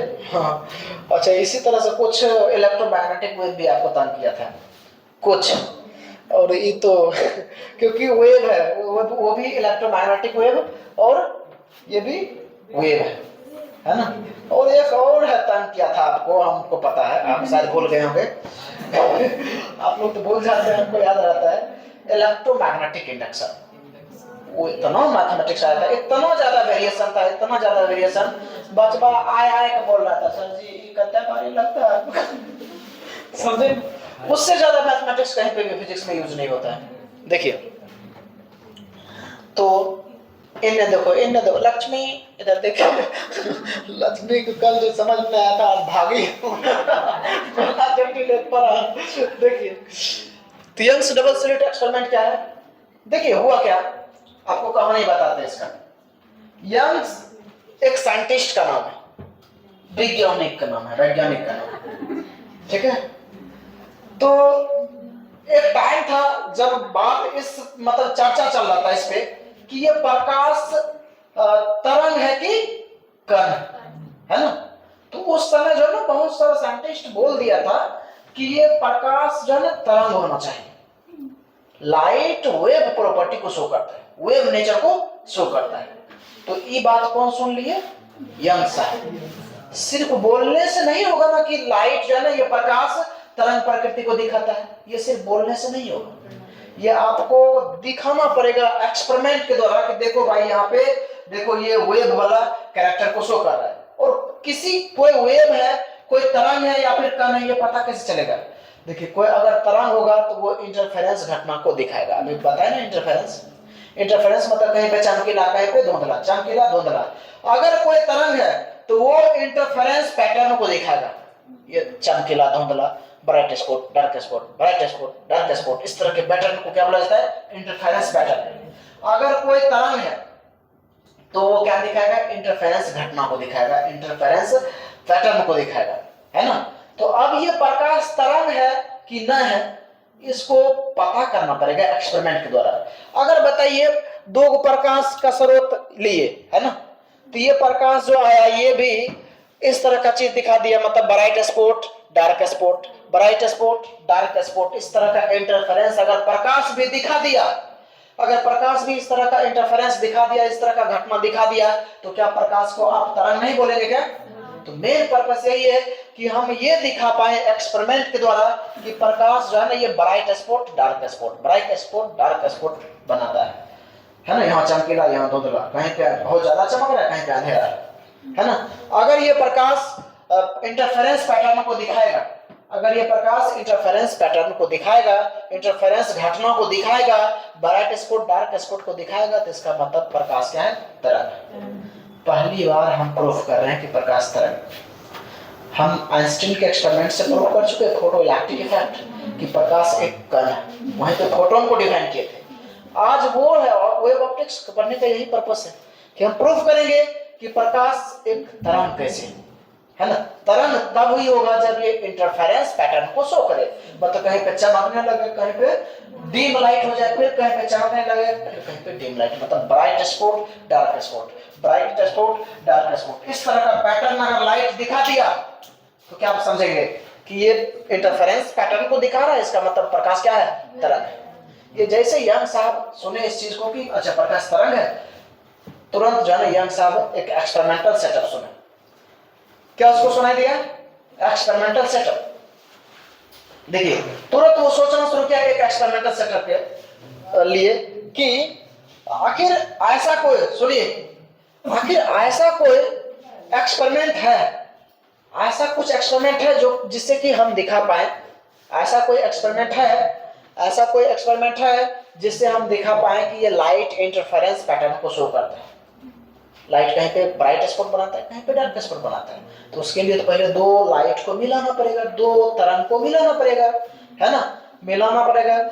अब देखिए, दो लाइट को मिलाने के लिए कैसा प्रकाश स्रोत चाहिए? दो प्रकाश स्रोत चाहिए, और याद होना चाहिए दोनों प्रकाश स्रोत कोहेरेंट होना चाहिए। कोहेरेंट होने का मतलब यह है कि दोनों का तरंग दैर्ध्य सेम होना चाहिए, और फेज डिफरेंस भी सेम हो तो और बढ़िया। और तरंग दैर्ध्य सेम होना चाहिए, फेज डिफरेंस सेम होना चाहिए, और फ्रीक्वेंसी आवृत्ति सेम होना चाहिए। तो दो प्रकाश को हम कोहेरेंट लाइट हम लेंगे। कैसा लाइट? Coherent light. और तभी ये पता चल पाएगा कि ये इंटरफेरेंस हो रहा है कि नहीं। देखिए, पहले क्या किया गया, मतलब इस सब को इंटरफेरेंस पैटर्न को देखने के लिए क्या किया जाता है, पूरे रूम को जो अंधेरा किया जाता है। अंधेरा करेंगे तब ना क्लियर पता चले, अच्छा यहाँ पे ब्राइट बन रहा है, यहाँ पे डार्क बन रहा है। अब यहाँ पे ब्राइट बन रहा है, यहाँ पे डार्क बन रहा है, और बताइए कितना बल्ब जला देंगे तो ब्राइट हो जाएगा, डार्क ब्राइट हो जाएगा, पता ही नहीं चलेगा। समझे? जैसे स्टार, तारा दिन में भी उगता है, लेकिन सूरज के आ जाने से पता चलता है। तो उसी तरह से रात में लेकिन पता चलता है, क्योंकि रात में सूरज नहीं होता है। तो उसी तरह से हमको bright spot, dark spot, that is interference पता चले, उसके लिए पूरे ये जो है ना अंधेरे में एक्सपेरिमेंट किया गया है। अंधेरे में क्या किया गया है? एक्सपेरिमेंट किया गया है, और यहाँ पर एक लाइट सोर्स लिया गया, प्रकाश का स्रोत लिया गया। अच्छा देखिए, आपको अगर कोहेरेंट लाइट चाहिए ना, कोहेरेंट प्रकाश चाहिए ना, तो आप एक के बल्ब से निकले हुए प्रकाश को ले लीजिए। एक ही प्रकाश से, एक ही बल्ब से दो प्रकाश की किरण को लीजिए, तो वो क्या हो जाएगा? कोहेरेंट हो जाएगा। और कैसे यूज करना है वो भी बताएंगे। है, देखिए क्या किया यंग साहब, यहां पर एक कार्डबोर्ड लिया। क्या लिया? कार्डबोर्ड। इसमें, इस कार्डबोर्ड में दो छिद्र किया, स्लिट, इसीलिए डबल स्लिट बोला गया। और ये एक्सपेरिमेंट है, और यंग साहब का है, तो यंग्स डबल स्लिट एक्सपेरिमेंट, समझे ना। और यहाँ पे इसके पीछे, यहाँ पे इसके बीच में जो है एक लाइट सोर्स लिया गया, इसको क्या बोल दिए? एस। देखिए यहाँ फिगर जो बनेगा, ऐसे फिगर पे मैथमेटिक्स भी यूज करेंगे, ध्यान से देखना आप, है ना। इसको क्या बोल दिए? एस बोल दिए। अब देखिए, ये प्रकाश आएगा तो ये कार्डबोर्ड इधर तो पूरा ढका हुआ है, तो कहीं से भी लाइट जाएगा? नहीं जाएगा ना। ये स्लिट है ना, स्लिट से ही लाइट जाएगा, इधर स्लिट से ही लाइट आएगा। पहले एक मोटा मोटी फिगर दिखाते हैं आपको, ऐसे जाएगा। ये क्या दिखाए? Wave front. क्या दिखाए? वेव फ्रंट दिखाए। ये तो इससे लाइट निकल के जाएगा, इधर बोला, और इधर से भी ना लाइट निकल के जाएगा, तो इस तरह से वेव फ्रंट जाएगा, इस तरह से जाएगा। समझे? देखिए इंटरसेक्ट कर रहे हैं, इंटरसेक्ट कर रहा है। तो इसी ये जो पॉइंट जो मिल रहा है ना, इसी बिंदु पे आपको मिलने वाला है, कहीं पे डार्क स्पॉट और कहीं पे ब्राइट स्पॉट, है ना। और ये अंधेरा रहेगा तो दिखेगा हमको कि नहीं, यहाँ पे ज्यादा ब्राइट है और यहाँ पे कम ब्राइट है, यहाँ पे डार्क है, ये आपको दिखेगा, है ना। तो जहां पे ज्यादा प्रकाश होगा उसको ब्राइट स्पॉट, जहां पे कम होगा उसको डार्क स्पॉट बोलेंगे, है ना। तो इसके लिए समझ गए ना। अच्छा देखिए, ये जो लाइट आया ना, ये जो यहाँ पे प्रकाश टकरा रहा है, वो दोनों कोहेरेंट प्रकाश है। ये जो प्रकाश जो टकरा रहे दोनों कोहेरेंट है। कोहेरेंट का मतलब दोनों का तरंग दैर्ध्य भी सेम होगा, आवृत्ति भी सेम होगा। और क्यों ना सेम हो, दोनों प्रकाश तो आखिर एक ही प्रकाश स्रोत से निकल रहा है, एक के बल्ब से ना। वो चीज अलग है कि दो स्लिट बना दिया ऐसे, तो इधर से देखेंगे तो लगेगा इधर एक बल्ब लगा हुआ है, और इधर अंधेरा देखिएगा तो लगेगा एक इधर बल्ब लगा हुआ है, एक इधर बल्ब लगा हुआ है। आपको लगेगा ही नहीं कि एक प्रकाश स्रोत से प्रकाश आ रहा है, आपको लगेगा कि अलग अलग प्रकाश स्रोत से प्रकाश आ रहा है। देखिए, प्रकाश स्रोत को अलग अलग भी कर लिए, और सेम प्रकाश मतलब सेम प्रकाश सेम तरंग में भी कर लिए, है ना। तो एक ही प्रकाश से निकलने वाले प्रकाश, एक ही प्रकाश स्रोत से निकलने वाले प्रकाश को यहाँ पे यूज किए, ताकि यहाँ पे जो है ना क्या फेज डिफरेंस क्या हो, सेम हो, है ना। फेज डिफरेंस नहीं हो, या फिर हो भी तो कांस्टेंट हो, या फिर तरंग दैर्ध्य सेम हो, आवृत्ति सेम हो। समझ गए। और सबसे ज्यादा ध्यान देने वाला बात यह है कि यहाँ पे जिस प्रकाश को यूज किया गया वो प्रकाश है मोनोक्रोमेटिक लाइट। मोनो का मतलब एक, मोनो का मतलब क्या होता है? एक। अक्रोमेटिक मतलब क्या होता है? कलर। एक कलर वाला बोले एक रंगा प्रकाश को यूज किया गया। देखो कितना कुछ हो गया सर। कैसा प्रकाश यूज किया? एक रंगा प्रकाश, है ना। मोनोक्रोमेटिक लाइट को यहाँ पे यूज किया गया। देखिए दोनों कलर सेम होगा, एक के कलर होगा तब ना तरंग दैर्घ्य सेम होगा। कलर अलग अलग का तो तरंग दैर्घ्य क्या हो जाता है, अलग अलग हो जाता है। समझ में आया?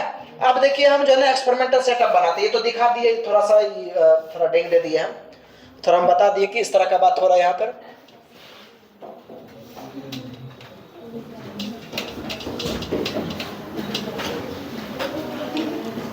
देखो यहाँ पर हम डायग्राम बनाते हैं, तो ये देखिए, अच्छा ये प्रकाश स्रोत से, ये तो प्रकाश आ रहा है इस प्रकाश स्रोत से, लेकिन ये स्लिट जो है, ये स्लिट जो है कैसा प्रतीत होगा, ये एक प्रकाश स्रोत है, ये दूसरा प्रकाश स्रोत है, S1 और S2। ध्यान देना, ये सब मैथमेटिक्स में यही लिखने वाले हैं हम, S1 और S2, समझे ना? ये दो प्रकाश स्रोत की तरह अपीयर होगा। अब देखिए दो बिंदु को हम सेलेक्ट करते हैं, यहां पर एक बिंदु है ना, तो ये प्रकाश आएगा इस बिंदु पर, इस बिंदु को क्या बोल दिए, P बोल दिए। और इससे भी एक बताइए, एक प्रकाश की किरण जाएगा कि नहीं बताइए, मतलब वो फ्रंट यहां पे गया, है ना, दो प्रकाश टकराया, मर्ज किया, अब बनने का होगा ब्राइट स्पॉट तो ब्राइट बनेगा, डार्क स्पॉट तो डार्क बनेगा। वो कंडीशन पे डिपेंड करता है कि फेज डिफरेंस क्या है, पाथ डिफरेंस क्या है, उस पे ये चीज डिपेंड करता है ना। तो देखो एक इस तरह से हम लाइन ड्रॉ करते हैं, है ना, मतलब आप समझिए कि ये एक कर्टेन स्क्रीन है, समझे, स्क्रीन पर्दा लगा हुआ रहेगा तब उस पे हमको ब्राइट डार्क इस तरह से दिखेगा, है। देखिए इस तरह से जैसे देखा गया, तो प्रकाश के टकराने से इस पर्दा पर क्या क्या मिला, कहीं पर ब्राइट स्पॉट मिला, कहीं पर डार्क स्पॉट मिला, कहीं पर ब्राइट स्पॉट मिला, कहीं पर डार्क स्पॉट मिला, है। देखिए ब्राइट स्पॉट को देखिए ऐसे दिखा रहे हैं, ऐसे दिखा रहे हैं, डार्क स्पॉट को ऐसे दिखा रहे हैं। देखिए गटा वाला है ना, वो डार्क है ना, और ये ऊपर है ये ब्राइट, फिर dark, bright dark, bright dark, इस तरह से, समझे। हम लिख देते ये ब्राइट स्पॉट है, ये डार्क स्पॉट है। क्या हुआ, ब्राइट स्पॉट है, ठीक है, अब यही बोल लेते, थैंक यू। ये ब्राइट स्पॉट, ये डार्क स्पॉट, ये ब्राइट स्पॉट, ये डार्क स्पॉट, इस तरह से मिलता है। जब ये एक्सपेरिमेंट किया तो इस तरह का चीज मिला, कहीं पे ब्राइट स्पॉट, कहीं पे डार्क स्पॉट, कहीं पे ब्राइट स्पॉट, कहीं पे डार्क स्पॉट। तो ये पैटर्न क्या है, इंटरफेरेंस है कि नहीं बताइए, ये पैटर्न इंटरफेरेंस है ना। तो इसका क्या मतलब समझ में आया, इसका मतलब ये समझ में आया कि ये प्रकाश इंटरफेरेंस घटना को दिखाता है। इसका मतलब ये है कि प्रकाश एक तरंग है। किस प्रकृति को शो करता है प्रकाश, तरंग प्रकृति को, ये पता चल गया। अच्छा इस पार्ट पे इसी को यहाँ पे दिखाएंगे, मैथमेटिक्स यहाँ पे देखिए, ये तो स्क्रीन दिखा दिया ब्राइट डार्क, यहाँ पे ये चाहते तो बना सकते थे, लेकिन मैथमेटिक्स यूज करेंगे, क्लियरिटी घट जाएगा फिगर का। लेकिन यहाँ पे कौन स्पॉट है बताइए, ब्राइट स्पॉट है, ये तो पता होना चाहिए। अच्छा देखिए अब हमको क्या कैलकुलेट करना है, ये है ओरिजिन, ये है रेफरेंस। हम जो है किसी भी दूरी को यहाँ से ऊपर नीचे नापेंगे, किसी भी दूरी को हम यहाँ से ऊपर या नीचे नापेंगे, है ना। तो है देखिए हम देखेंगे कि ब्राइट स्पॉट कहां है, देखेगा जो एक डेरिवेशन कर दिए, हाँ अब देखिए नहीं वो डेरिवेशन नहीं था। देखिए तो देखिए दूसरा डेरिवेशन भी हो सकता है, कर दे हम, ध्यान देख रहिएगा आप। तो यहाँ पे देखिए ये डार्क स्पॉट है, ये ब्राइट स्पॉट। हाँ हम किसी भी दूरी को कहां से मापेंगे, कहां से मेजर करेंगे, ये O से, सेंट्रल पॉइंट से, है ना। तो यहाँ पे अच्छा देखिए हमको कैलकुलेट क्या करना है, हमको ये कैलकुलेट करना है कि कितना दूर पर ब्राइट पॉइंट मिल रहा है, ब्राइट स्पॉट, और कितना दूरी पर डार्क स्पॉट मिल रहा है। हमको ये कैलकुलेट करना है कि कितना दूरी पर ब्राइट स्पॉट मिल रहा है और कितना दूरी पर डार्क स्पॉट मिल रहा है ना, ये कैलकुलेट करना है। तो ये टॉपिक हो गया, मतलब इसके एक्सपेरिमेंट के अंदर ही हम ब्राइट मतलब क्या, calculation of position of bright fringe और डार्क फ्रिंज, ब्राइट स्पॉट और डार्क स्पॉट को कैलकुलेट करने का मतलब ब्राइट स्पॉट और डार्क स्पॉट के पोजीशन को कैलकुलेट करना है हमको, कि कौन स्पॉट कहां पे होगा, है ना। मतलब बिना ये मतलब जो है एक्सपेरिमेंट किए हम बता देंगे उस मैथमेटिक्स से कि अच्छा ब्राइट स्पॉट इससे इतना मीटर दूर होगा, डार्क स्पॉट इससे इतना मीटर दूर होगा। और ये भी बता देंगे, देखिए ये क्या है, पहला ब्राइट स्पॉट है, अच्छा ये पहला डार्क स्पॉट है, ये पहला ब्राइट स्पॉट है, ये फिर दूसरा डार्क, ये दूसरा ब्राइट। तो यहां तक भी बता देंगे कि पहला ब्राइट कितना दूर पर बनेगा, दूसरा ब्राइट कितना दूर पे बनेगा, पहला डार्क स्पॉट कहां पे बनेगा, दूसरा डार्क स्पॉट कहां पे बनेगा, यहां तक भी कैलकुलेशन करके रख देंगे, है ना। तो मेन यहाँ पे क्या पर्पस है, मेन कैलकुलेशन क्या करना आपको, ब्राइट स्पॉट कितना दूरी पर बनेगा, डार्क स्पॉट कितना दूरी पर बनेगा। तो मैथमेटिक्स तो यूज करना पड़ेगा, मैथमेटिक्स यूज करना पड़ेगा, है देखो। तो इसके बीच की दूरी को क्या मान लिया हम, डी मान लिए, ठीक है। और है देखिए ये दोनों जो स्लिट है ना, ये दोनों जो स्लिट है, मतलब ये दोनों जो पॉइंट आप यूज किए, दोनों जो मतलब छिद्र किए यहाँ पे, उस दोनों के बीच की दूरी जो है ना बहुत ही कम है, डी है। उतना कम दिखाएंगे तो आपको दिखेगा ना, तो इसीलिए हम थोड़ा बड़ा दिखा दिए, डी है। मतलब यहाँ से S1 से लेकर S1 S2 के बीच की दूरी क्या है, डी है। अब देखो S1 से लेके S2 के बीच की दूरी क्या है, डी है। फिगर ड्रॉ कर रहे हैं। अब यहाँ पे देखिए ये जो है ना, आपको नहीं लग रहा है कि यहाँ पर एक छिद्र है, यहाँ पे है, और इस दोनों के बीच का बिंदु है ये, है ना। यहाँ से एक ऐसे लाइन ड्रॉ कर दीजिए हम, यहाँ से एक आप जो है ना एक लाइन यहाँ से मिलाइए इसको, ऐसे मिला दिए, है ना। अच्छा यहाँ पर कोई ना कोई स्पॉट बनेगा कि नहीं हमको नहीं पता, क्लियर करेंगे ही नहीं, क्योंकि हम ऐसा कैलकुलेशन करना चाहते हैं जिससे कि ब्राइट स्पॉट भी आ जाए, डार्क स्पॉट भी आ जाए, इसलिए हम क्लियर नहीं करना चाहते हैं। हमको सिर्फ ये पता है कि कोई ना कोई स्पॉट यहाँ पे पी पॉइंट पे बनेगा, और इसी का पोजीशन निकालना है। तो पहले मान लेंगे, पता नहीं है अभी, तो मान लेंगे कि यहाँ से लेके यहाँ तक का जो पोजीशन है ना, मतलब यहाँ से, मतलब इसको ओ बोलते हैं, यहाँ से जो इस स्पॉट, जो भी स्पॉट है वो मान लिया कितना दूर पर है, YN पर, मतलब दूरी को बोलते क्या, YN, ताकि तब ना हम बता पाएंगे कि Y1 बोलेंगे तो बोलेंगे कि पहला डार्क, 2 3 इस तरह से, पहला डार्क पहला ब्राइट, इस तरह से बोल पाएंगे। तो ये हम एजम्पशन कर रहे हैं, एज्यूम कर रहे हैं कि ये कितना दूरी पे बन रहा है, Y1 पे। हमको पता नहीं कि ये ब्राइट है कि डार्क है, तब ना अंधविश्वास में ये जो है दोनों के लिए कैलकुलेट कर लेगा, जनरलाइज फॉर्मूला। नहीं तो ब्राइट के लिए अलग फिगर बनाना पड़ेगा, डार्क के लिए अलग फिगर बनाना पड़ेगा, वैसे कैलकुलेशन नहीं किया जाता है। ओके,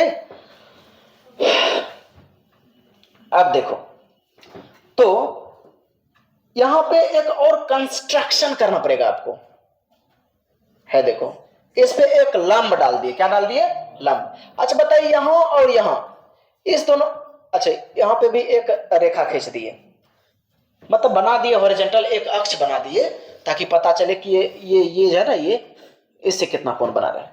अच्छा देखिए ये डॉटेड लाइन का बात कीजिए आप, ये डॉट देख रहे हैं, डॉट, ये देखिए दोनों के बीच का कुछ ना कुछ कोण होगा ना, कुछ ना कुछ कोण है, उसको क्या बोल दिए, थीटा बोल दिए, इसको थीटा बोल दिए, है ना।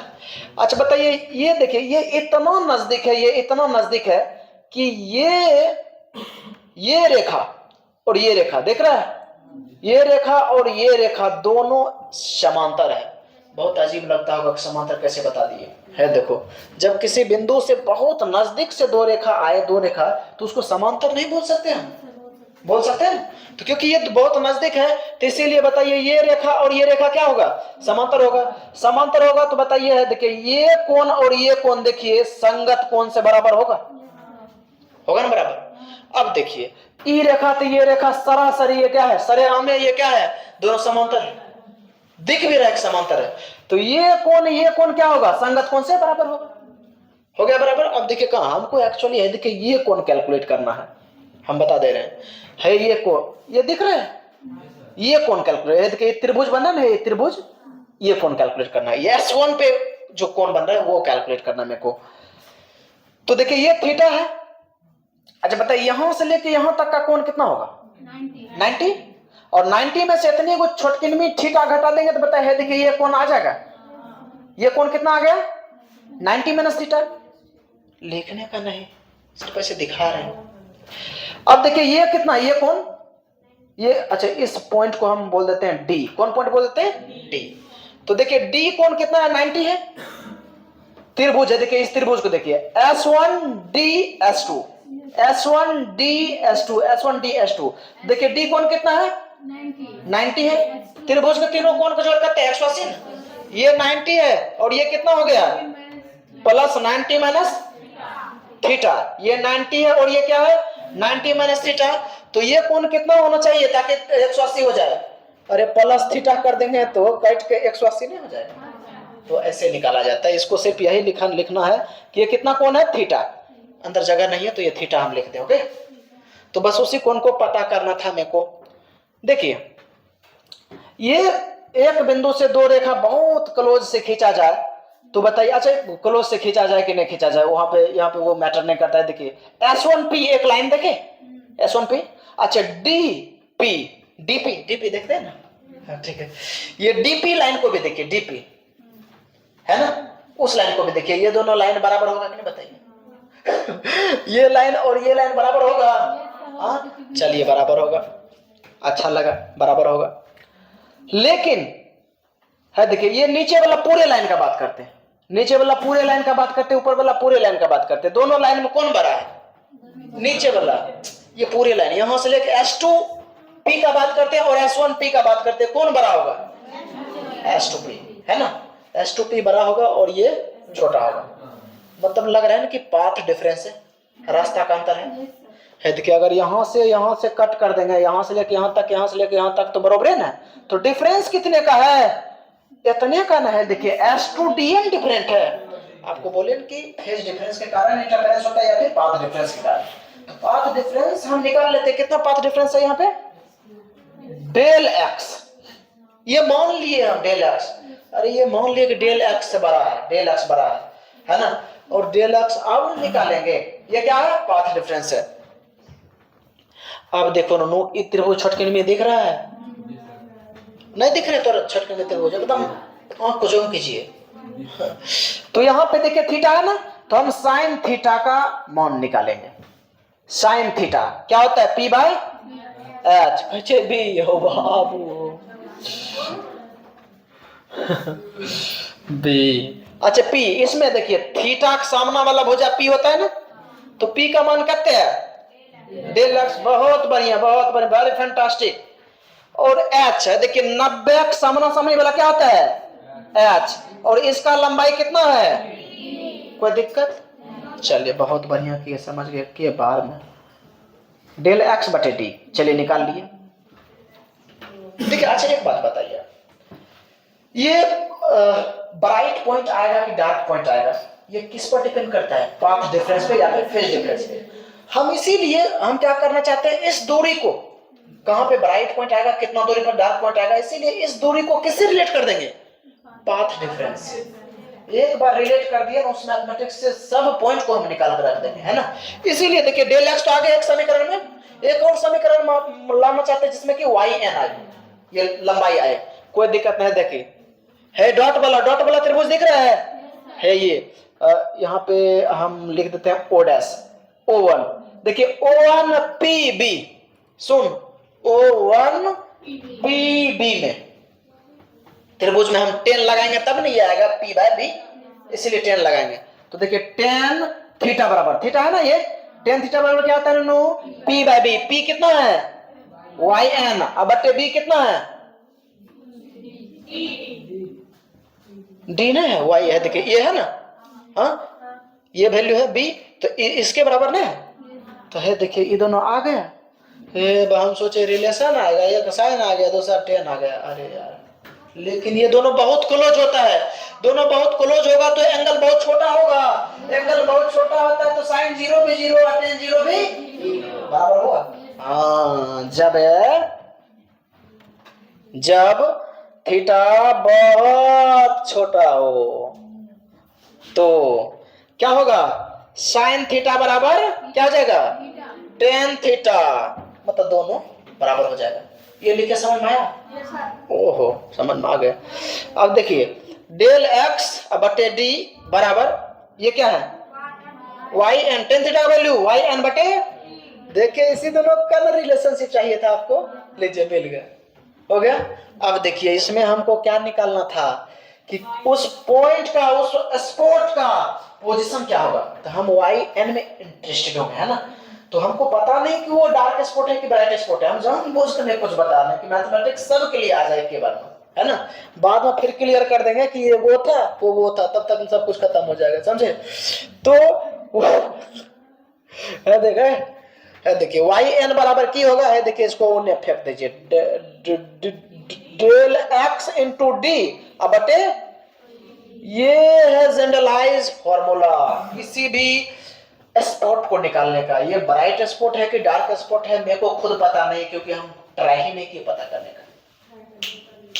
ये ब्राइट स्पॉट है, कम ऑन, ये देखिए डी बदलने वाला है क्या, डी बदलने वाला नहीं, अच्छा डी, ये डी बदलने वाला है क्या, एक बार सेट कर दिया तो क्यों बदलेगा, ये डी और ये डी नहीं बदलेगा, तो डेल एक्स बदलेगा। ये देखिए ब्राइट स्पॉट का दूरी क्या होगा, डार्क स्पॉट का दूरी क्या होगा, वो सिर्फ और सिर्फ पाथ डिफरेंस पर डिपेंड करता है कि नहीं।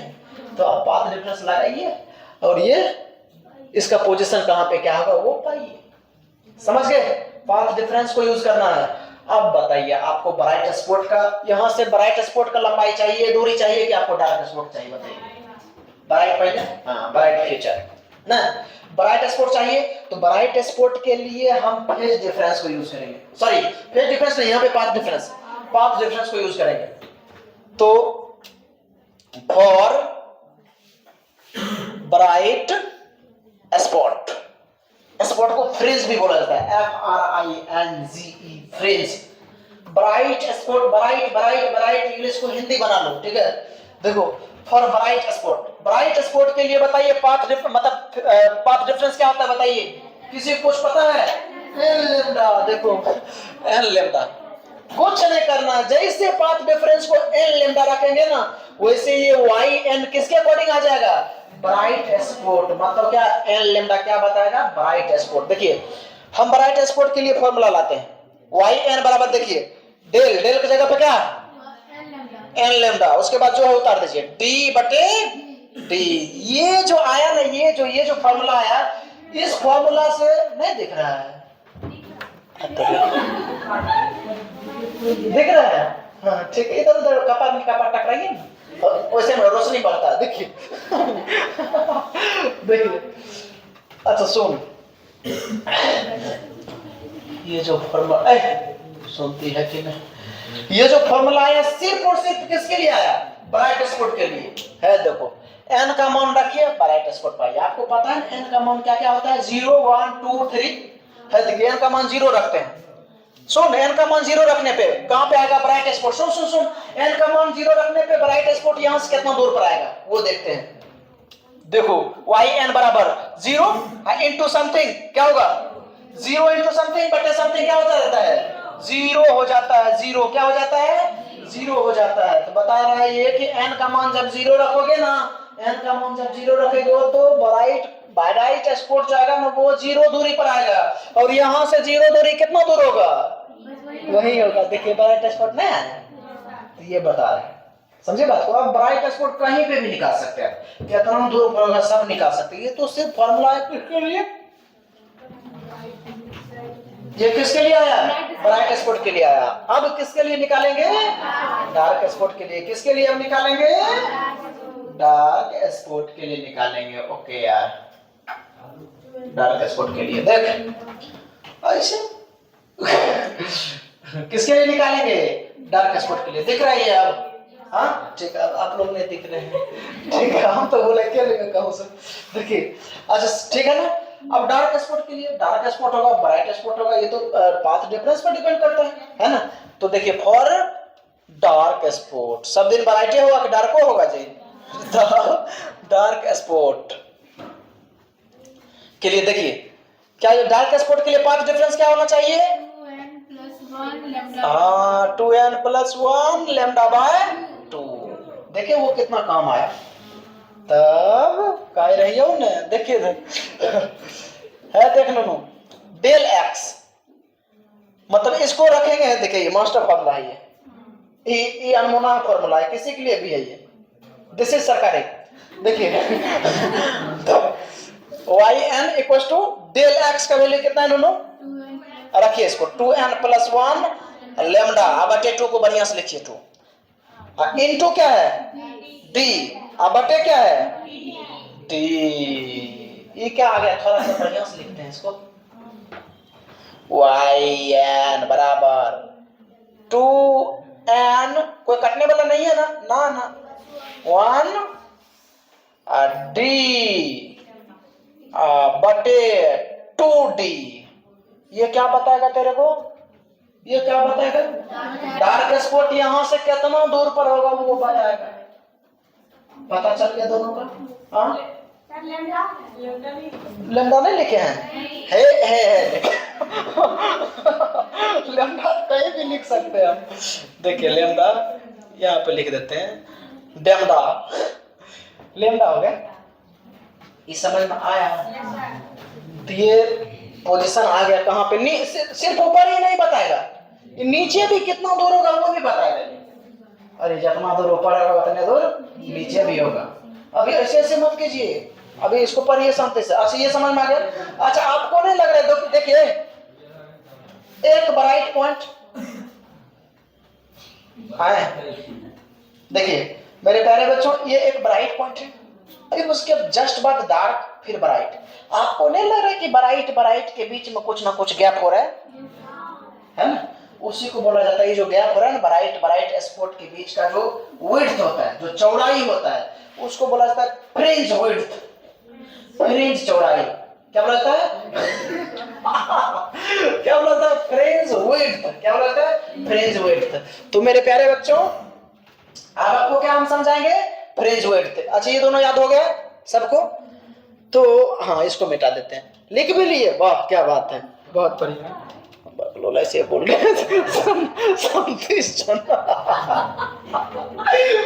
सीरियसली ले लेती है बात में। देखिए तो उतना सीरियस नहीं होना। देखिए सुनो, इतना बात समझ में आया, हाँ परम पूर्वक। हाँ फिर वो बाहर जाके हैं कि नहीं समझ में आया, मारबो करो। तो अब देखिए आपको लग रहा है कि इसके देखिए ब्राइट फ्रिंज और डार्क, ब्राइट फर्स्ट ब्राइट और इसके जस्ट लगातार अगला ब्राइट, दो लगातार ब्राइट के बीच का कुछ ना कुछ विड्थ होता है, कुछ ना कुछ गैप होता है, उसी को बोला जाता है फ्रिंज विड्थ। क्या बोला जाता है, ये अभी यही एक्सपेरिमेंट चल रहा है, कैलकुलेशन चल रहा है एक्सपेरिमेंट का, समझे। Fringe width, no fringe width को है देखिए ओमेगा से रिप्रेजेंट किया जाता है, किससे, ओमेगा से। अब बताइए एक बात बताइए, आप फ्रिंज विड्थ को निकाल सकते हैं कि नहीं बताइए, क्योंकि आपको है देखिए यहां और यहां इसके बीच का गैप आप निकाल सकते हैं। है देखिए क्या करेंगे, है देखिए आपको प्रत्येक स्पॉट का लंबाई पता है, प्रत्येक स्पॉट का पोजीशन पता है। देखिए मान लिया ये है 5 मीटर पर है, ई वाला कितना है 5 मीटर पर है, ई वाला ब्राइट कितना मीटर पर है,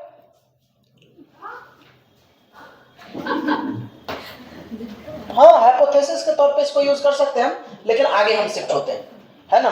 मान लिया देखिए ये ब्राइट है और दूसरा क्या है लगातार ये ब्राइट, इसके बीच का बताइए कुछ ना कुछ गैप है ना, तो इसी को फ्रिंज विड्थ बोला जाता है। तो ये निकलेगा कैसे, मान लिए कि देखिए यहां से है देखिए इसका लंबाई है 5 मीटर कितना, और इससे जस्ट पहले वाला का लंबाई कितना है 2 मीटर, तो फ्रिंज विड्थ कितना होगा 3 मीटर। मतलब अगला फ्रिंज विड्थ में से पहले वाला फ्रिंज विड्थ को क्या करेंगे, घटा लेंगे।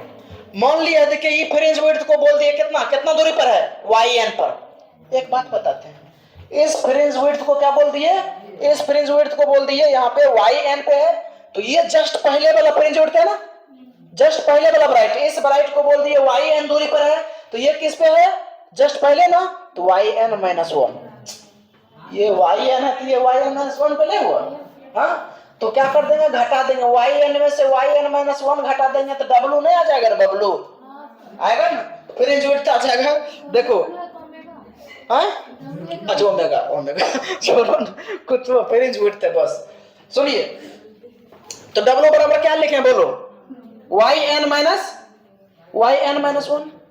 ई वाला में से है, ई वाला घटा देंगे, देखिए ऊपर वाला में से है देखिए नीचे वाला घटा देंगे तो बीच वाला आ जाएगा। किसी भी दो लगातार ब्राइट फ्रिंज या फिर डार्क फ्रिंज, किसी भी फ्रिंज का फ्रिंज विड्थ निकालना है, गैप निकालना है, तो आप देखिए अगला में से पिछुड़का घटा दीजिए तो आ जाएगा, ये फ्रिंज विड्थ आ जाएगा। ओके ठीक है, मार्बो करेंगे। है देखिए नो YN का वैल्यू कितना है, YN का वैल्यू देखिए मौका है सब n लैम्डा d बटे d, और minus Y N minus one का वैल्यू कितना है? वाई एन माइनस वन कितना होगा? हे भगवान, एन था तो देखिए एन है तो एन रखे ना, एन माइनस वन ना, तो एन की जगह पर एन माइनस वन रख देंगे। एन था तो एन रखे, दो रहेगा दो रखेंगे, एन माइनस एक रहेगा। हाँ, तो इसको क्या बोलेंगे? देखिए वाई एन तो हो जाएगा एन माइनस वन, और उसके बाद जो है सब वही लिख दीजिए, लेमडा डी बटे एकरा माइनस करने आता है, हे भेन का जोड़, भेन का घटाओ। चलिए मेल जोल करते हैं। देखिए एन लेमडा डी बटे क्या? डी, एन लेमडा डी बटे डी है, देखो N minus one lambda D बटे डी। एकरा गुना कर दीजिए, पहले हम डायरेक्ट गुना कर रहे हैं, एकरा क्रॉस गुना कर देंगे, क्रॉस कर देंगे सब, ठीक है। देखो तो minus N lambda D, N lambda D बटे डी, फिर माइनस माइनस प्लस, डायरेक्ट कर रहे हैं, एन इंटू वन तो हो जाएगा क्या? देखिए लेमडा डी बटे चुक चुक चुक चुक कटा, तो फ्रेंच विड्थ कितना आ गया? लेमडा डी बटे क्या? ये फ्रेंच विड्थ आ गया। अब मेरा मन ही बदल गया अचानक। अब हम सोचे क्या, बताइए, यहाँ पे मेरा मन ही बदल गया। हम सोचे कि क्यों ना हम इस तरंग धैर्य का, इस प्रकाश का तरंग धैर्य भी निकाल ले, है ना, खाली पलटना है, ई बोरा सोई में बोरा कर देंगे सबसे तो आ जाएगा। देखिए क्या करेंगे, ये तरंग धैर्य को रखेंगे और सबको जो है मार पुलर से इधर भगा देंगे। तो देखिए ओमेगा और डी गुना में आ जाएगा और ये डी भाग में आ जाएगा। ले तरंग धैर्य का कैलकुलेशन कर देंगे, ये हो जाएगा determination of wavelength of light, coherent light, है ना। तरंग धैर्य भी निकाल दिए, सब कुछ निकाल दिए। क्या नंबर में? 5 नंबर में पूछा जाता है। बाप रे, रुके जाइए ना कहीं यहाँ पे। क्या बोले? क्या बर्बाद? ब्रह्मास्त्र देखने की जरूरत नहीं है, बन के एकदम तैयार है ब्रह्मास्त्र, है ना। आप जब जाइएगा यहाँ से तो आपको जो है ना वो ब्रह्मास्त्र का जो है ना वो जो है पेपर कितना क्वेश्चन है वो हाथ में थमा दिया जाएगा और उसके बाद सॉल्यूशन बाद में दिया जाएगा, है ना। जिसको जरूरत होगा सॉल्यूशन देखिएगा, नहीं तो नहीं। ऑब्जेक्टिव भी करवाएंगे, पहले ये कर लेना। बार पूछे हम तो भी बहुत गया, फुल्की कैसे कर रही है? फूल को भाई इधर देखिए ना, पैसे देखते हैं, इधर देखिए। अच्छी समझ में आया? 5 नंबर में इसी चीज को कैलकुलेट कर। देखिए मैथमेटिक्स कोई बहुत बड़ा यूज नहीं हुआ। अब मैथमेटिक्स को कहाँ पे यूज करना है, किस लॉजिक पे यूज करना है, वो चीज समझना थोड़ा सा मुश्किल है, बहुत ज्यादा भी मुश्किल नहीं। तो इतना चीज समझ में आ गया तो हम 1-2 चीज और बताते हैं इसी से। नहीं बोल, नहीं हमारा पसंद से बोल। 1 सेकंड 1 मिनट का टाइम तो यहाँ पे स्टिक रहा है। किसको नहीं करना क्लास, बोलो।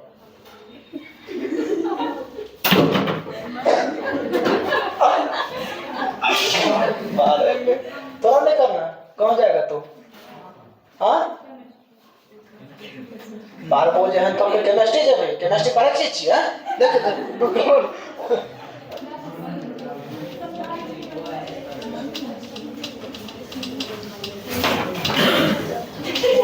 बात गलो सिलेबस खत्म अब केमिस्ट्री का। आप कथे जेबे केमिस्ट्री कल भर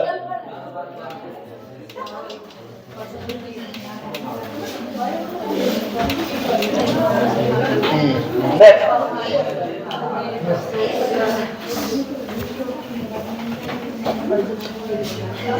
डिफ्रैक्शन ऑफ लाइट, हिंदी लिखे ना, प्रकाश का विवर्तन।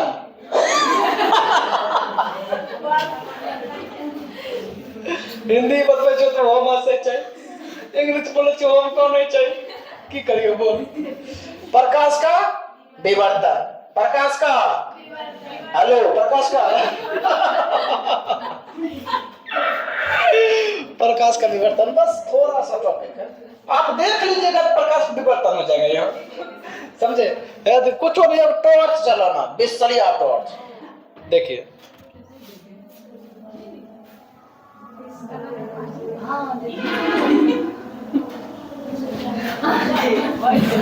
कथे ना सही तो सब है, देख रहा हूँ, सुन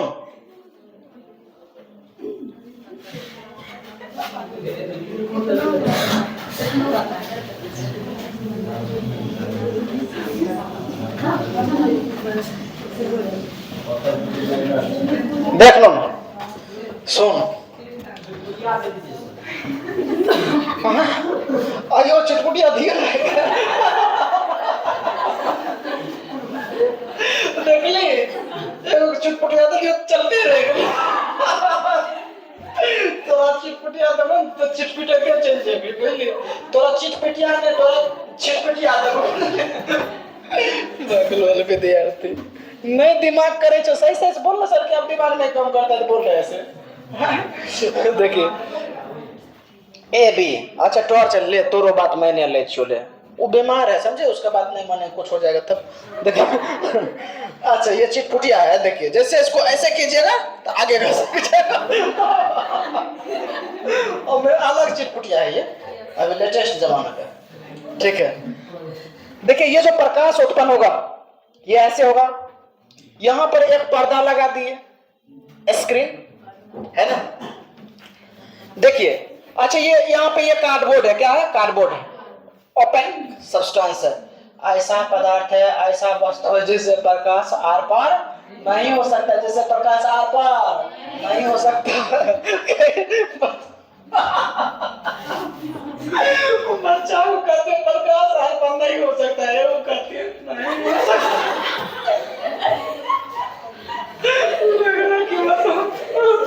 जैसे में बच्चा नहीं बोलता है, बच्चा नहीं बोलता कि नहीं एक बिस्किट नहीं लेंगे, ऐसे करिए नहीं होता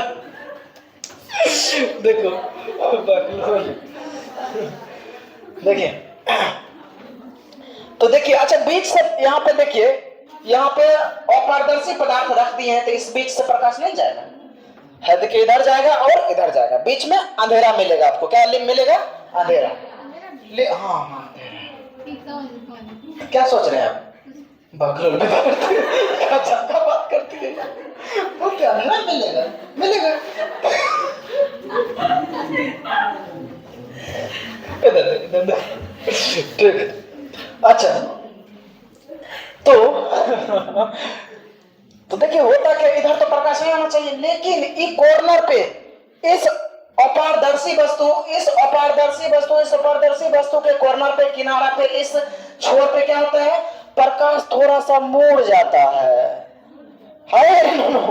इस छोर पे प्रकाश इधर मुड़ आ जाता है, प्रकाश इधर जा रहा था, इस छोर पे प्रकाश इधर मुड़ आ जाता है, समझे? इधर आ जाता है, तो देखिए थोड़ा थोड़ा इसमें इंजोत हो जाएगा, प्रकाशित हो जाएगा थोड़ा थोड़ा, तो ये प्रकाश का ये जो घटना है इधर नहीं आना चाहिए, लेकिन मुड़ आ गया है प्रकाश, किसी घटना क्या बोलता है? Diffraction of light. क्यों ऐसा हुआ पता है? क्योंकि आपको पता है किसे?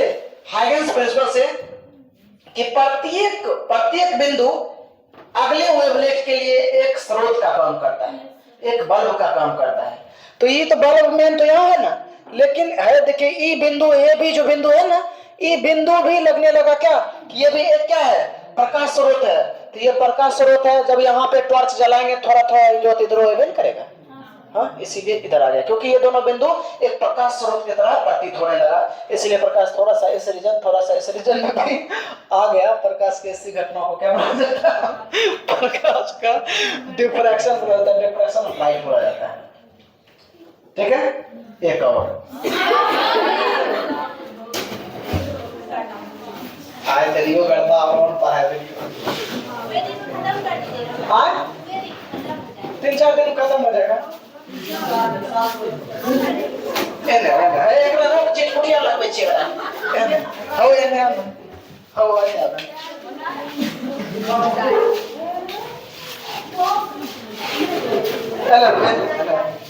समझ में लो नहीं चुप